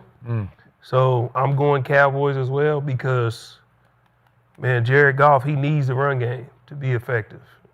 Gotta have it. He got it. He has to have it. That's play action. If he can get play action going, Jared Goff will kill you all game. But I just don't see them getting the run game going. So I'm going Cowboys too. Sorry, Skip. I mean, I can go Lions if you want to. No, you want me to go Lions? I'm the worst. So it usually happens. Ken's rocking with the Cowboys too, Skip. I'm gonna go 28. I spend too many days with you on this couch. You 17. know I got to pick the Cowboys now. I listen to you every day. It's okay. It's safe. It's You're okay. safe. Because I don't trust his pick because He came from a team that despises the Dallas Cowboys. I think it's in your heart to despise the Dallas Cowboys.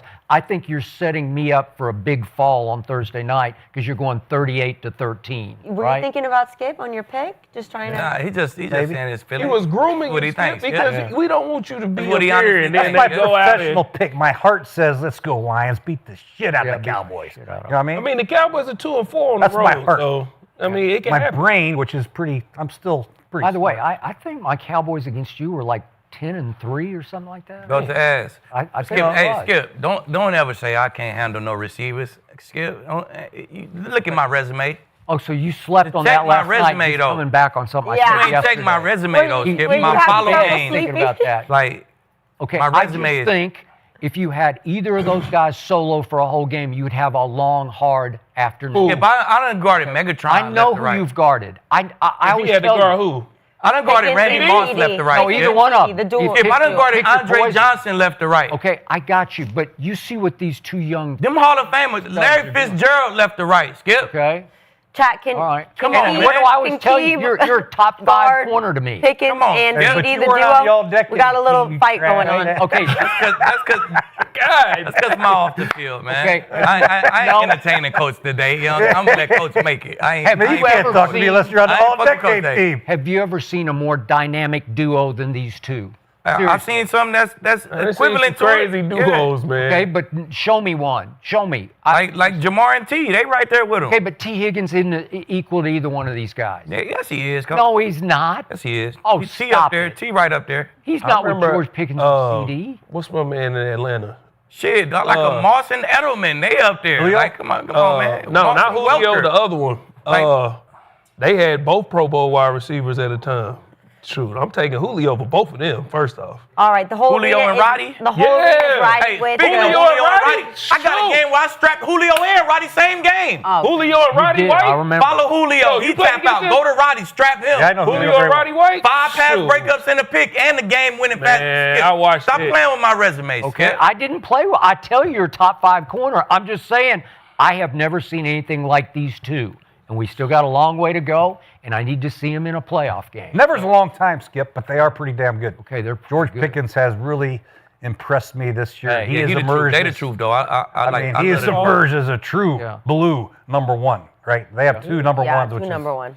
which is hard to do. It's just I mean, hard there's. I mean, can you imagine? I mean, let's just go back to Shadur a little bit. If he had those two wideouts as opposed to Judy and who else the other guy? 83? Well, it's Isaiah Bond. 84? It's Lamfordale. Laverdale, right? No, really. Not to say he'd have the same Lavender. success as Dak, but it makes a big difference. Oh, No, look at those two got Flacco great- the second he's he throwing had to undrafted rookies. receivers. Exactly. Really? Yeah. Okay. All right, let's move on, you guys. Okay, so the Bills got a much-needed win versus the Steelers on Sunday, and they broke a record for most rushing yards by an opponent in the Acrisure Stadium ever. And Sean McDermott was very proud of his team's physicality. So let's take a listen to that. I think people who play the Steelers know, I mean, it's a storied franchise for a reason. And they pride themselves in playing great defense and physical brand of football. I know Mike, I've known him for a long time, and he, he takes a lot of pride in that, and I respect it. So, but we're not going to be out physical, and our guys know that. So they know what we stand for as well, and what Buffalo Bills football is about also. So, that came out in our football team tonight, and it was good to see. So you love Josh Allen. You called him a bitch in a good way. And that bitch, he just broke Cam Newton's NFL record for the most career rushing touchdowns of all time. Yeah. So, Skip, how much of a shot do you give Josh Allen and the Bills to win the AFC? I give Josh Allen a very good shot with James Cook, our guy, win the whole. to win the AFC just because of this. He's been weird this year as the reigning MVP. If you look closely at his season, he's played like an MVP only against former MVPs, because I'm looking at these numbers, and he faced Lamar in that opener, had a QBR of 80, then Patrick Mahomes, QBR of 80, then Aaron Rodgers this past Sunday for what's left of Aaron, but still QBR of 71. He was really good in that game. Didn't throw it a lot, but ran it great. And to your point, Kinsey, about that record, I don't think enough got made of the fact that he's 29 years old in his 8th year, and he's already broken the quarterback touchdown rushing record with 76. Well, he's only 29 years of age. Well, that's nuclear power, man. That's like all-time quarterback beast. So my point is, when he plays clunker games, it's always against like that Thursday night Atlanta game against Penix. He had a QBR 16, and then against Tua he had a QBR 30, and then against Davis Mills he had a QBR of 26, and they lost these games. Where you're saying, what are you doing, man? Well, my point is, he can take it up like no quarterback can take it up. And James Cook is now second in the league in rushing, and their defense has started to come together because they're now 13th in points allowed. But their O-line fell apart. Look what they did at Pittsburgh with neither tackle, and they still haven't gotten Kincaid healthy yet. And he's the ultimate security blanket for Josh. It's really his favorite target. So they're now 8th in yards allowed, which is pretty great for your defense. Now they're respectable again on defense. I just wouldn't want to deal with Josh Allen on any given Sunday in a playoff game because he's a bitch. He is. And versus that defense, who we just all confused about, in the first half, they had 2 completions to a wide receiver. That's going to win you the AFC? Yeah, but let him get Dalton Kincaid back because he plays like they're wide out. He plays. And then he's back to turn the ball over again. Everybody, actually. But he's got more turnovers already, like probably 3 or 4 more now than he had all of last year. They're back to the old So you're out on the Bills. They're not going to win the AFC. They don't have enough. Man. I love Josh Allen. But it's just James Cook isn't enough. Yeah, I like that they won a game without Josh Allen having to be Superman. Yeah. That's what I want to see. Win a game without him having to be Superman, and shit, they running this shit out the ball this year. That was a great outing right there. But I don't think they're gonna win the division. You know what I'm saying? Well, they're not. Yeah, that's what I'm saying. I don't think they're gonna win the division. Shit, you look at their record, 3 of their 4 losses on the road. Okay, you better hope they don't come to Denver first. Hey, 3 of their 4 losses is on the road. Okay. So, so they doing something on the road that's losing games. You know what I'm saying? Mentally, they like, shit, we got to get some wins on the road. Keep turning the ball over. You know what I'm saying? They turn the ball over on the road. Turn the ball over. That run defense is bottom of the pack. You're running the ball good, but your run defense is bottom of the pack. I don't feel like you win the AFC like that. You know what I'm saying? If they was going to be at home, I'd give them a shot. Did you see Josh Allen's touchdown run last week? Up and away, Superman. Yeah, but it was more duo. Bounce it outside, let that corner make the tackle. Josh Allen's touchdown run. I'm just saying that the game was more he broke the all-time record. Duo. They ran duo 28 times, I believe. 29. 29. The beauty of the Bills focus, right? is if they do make the playoffs, they'll probably be a 5 seed, which the 5 seed plays a 4 seed, which will probably be Pittsburgh again or Baltimore, most likely. So, and if it's Baltimore, they out of there. Y'all just said Ravens gonna win it, right? So they gotta go to Baltimore. So it's gonna be Buffalo got to pull up on Baltimore. They out of there. You think the Ravens are gonna beat the Bills? If they gotta go to Baltimore, they losing. If they gotta go to the Bengals, because the Bengals done won out, they gonna have the hottest team in the league. Not a good matchup for Buffalo to play Derrick Henry at Baltimore. So we was all confused about Buffalo last week, but now they beat Pittsburgh, and now they just like.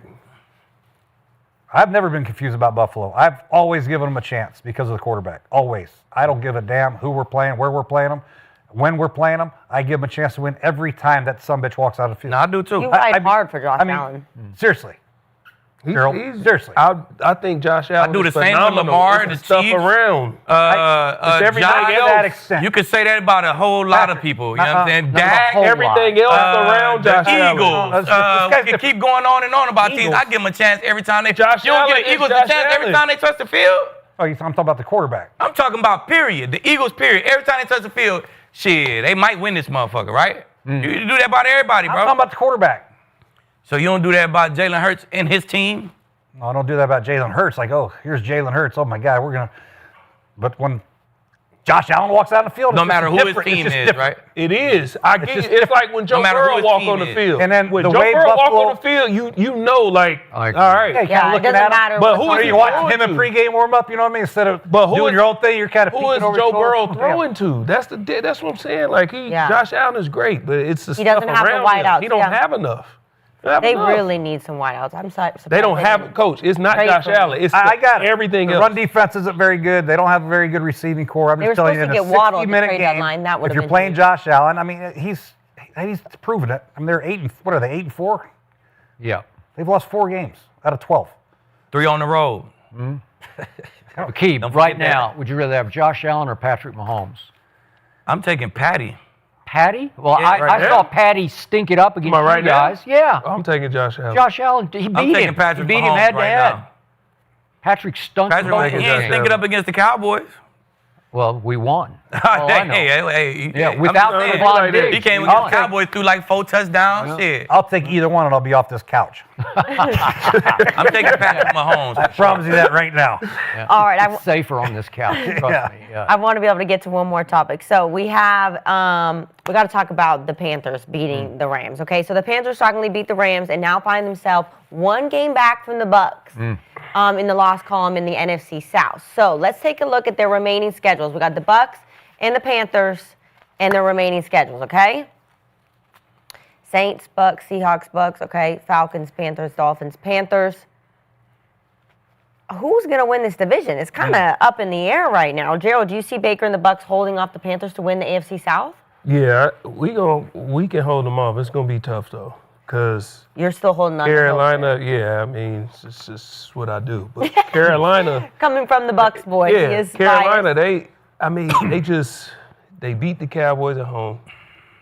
They went into Green Bay and won. We just watched them beat the Rams. They goose-egged the Falcons. Like, they're a team that could turn it on at any moment. They could take off. And then you got Dave Canales, who coached Baker, so he knows what he's good at and what he's not. It's going to be tough because we have been just as inconsistent as the Panthers have been. And you're kind so of it's not, and they always play us tough. Like, it took a Herculean effort last year in their place to win. It took they're like kinda a trending up lucky right bounce now. and You all, guys and are- we kind of like, you know what I'm saying? They run the ball well, but that's what we do best on defense is stop the run. So that's our saving grace. So I'm gonna say we hold them off, but it's 50-50. I'm not like, earlier in the year it was like, oh, we're gonna run away with the division. Nah, it ain't like that no more. So 50-50. So yeah, you're holding on to I'm hope being for the Bucks. honest. I think you're 51% for the Bucks. I see it in your A little bit extra Yeah. for the Bucks. Yeah. But shit, I think they're gonna hold them off. They're gonna win it because they're a game up right now. Shit, they play each other twice. Even if they split, they still straight. We could split the thing. We still straight. They can get an extra loss. I mean, the Panthers gonna lose another game. You know what I'm saying? They gonna lose. They probably gonna lose to Seattle. Yeah. Seattle Probably. Seattle gonna beat them. You know what I'm saying? So you could split with them. They lose to Seattle. You good. Yeah.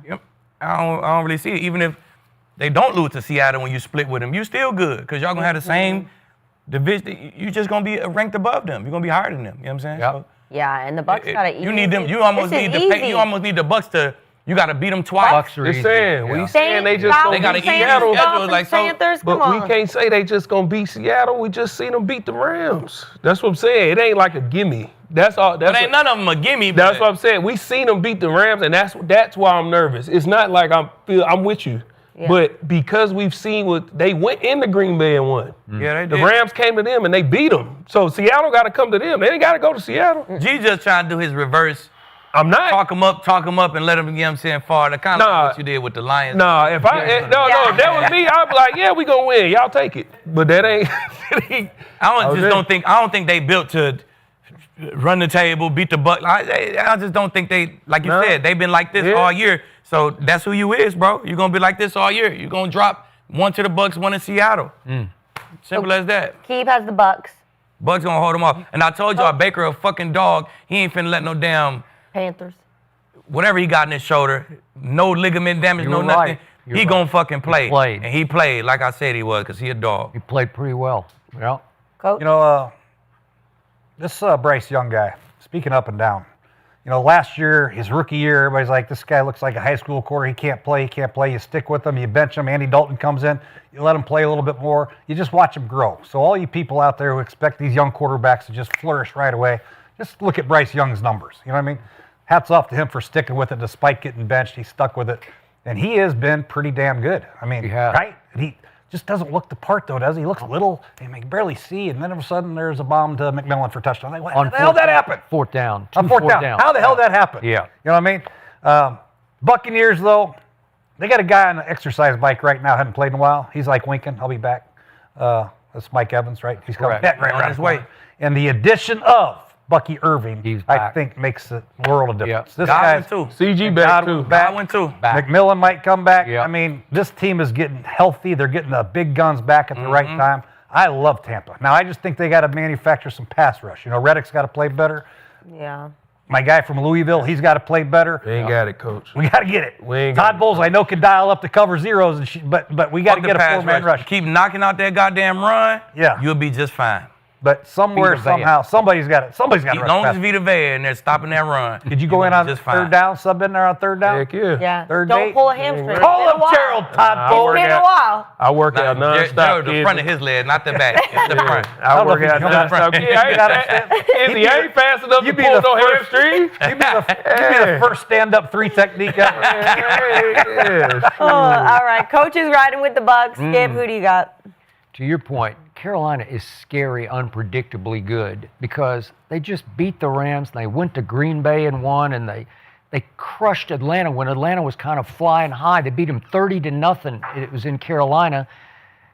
They beat my Cowboys at Carolina. They're weird because he does look weird. I like him, and I endorse taking him first overall. And he made some really clutch throws against the Rams that won that game. Yeah. He's a gutsy little kid, and he can Little play. kid. Well, he's a little kid. I don't know if that's supposed to be a compliment. But he Skip. is. A But- gutsy little kid. but he's got a nice arm. He's got a nice arm. He has a hard time seeing. But the guts are high level. The intangibles high, off the charts. But to your points, all these guys suddenly, Baker played. Way to go, Baker. Dog. Bucky Irving back. Chris Godwin back.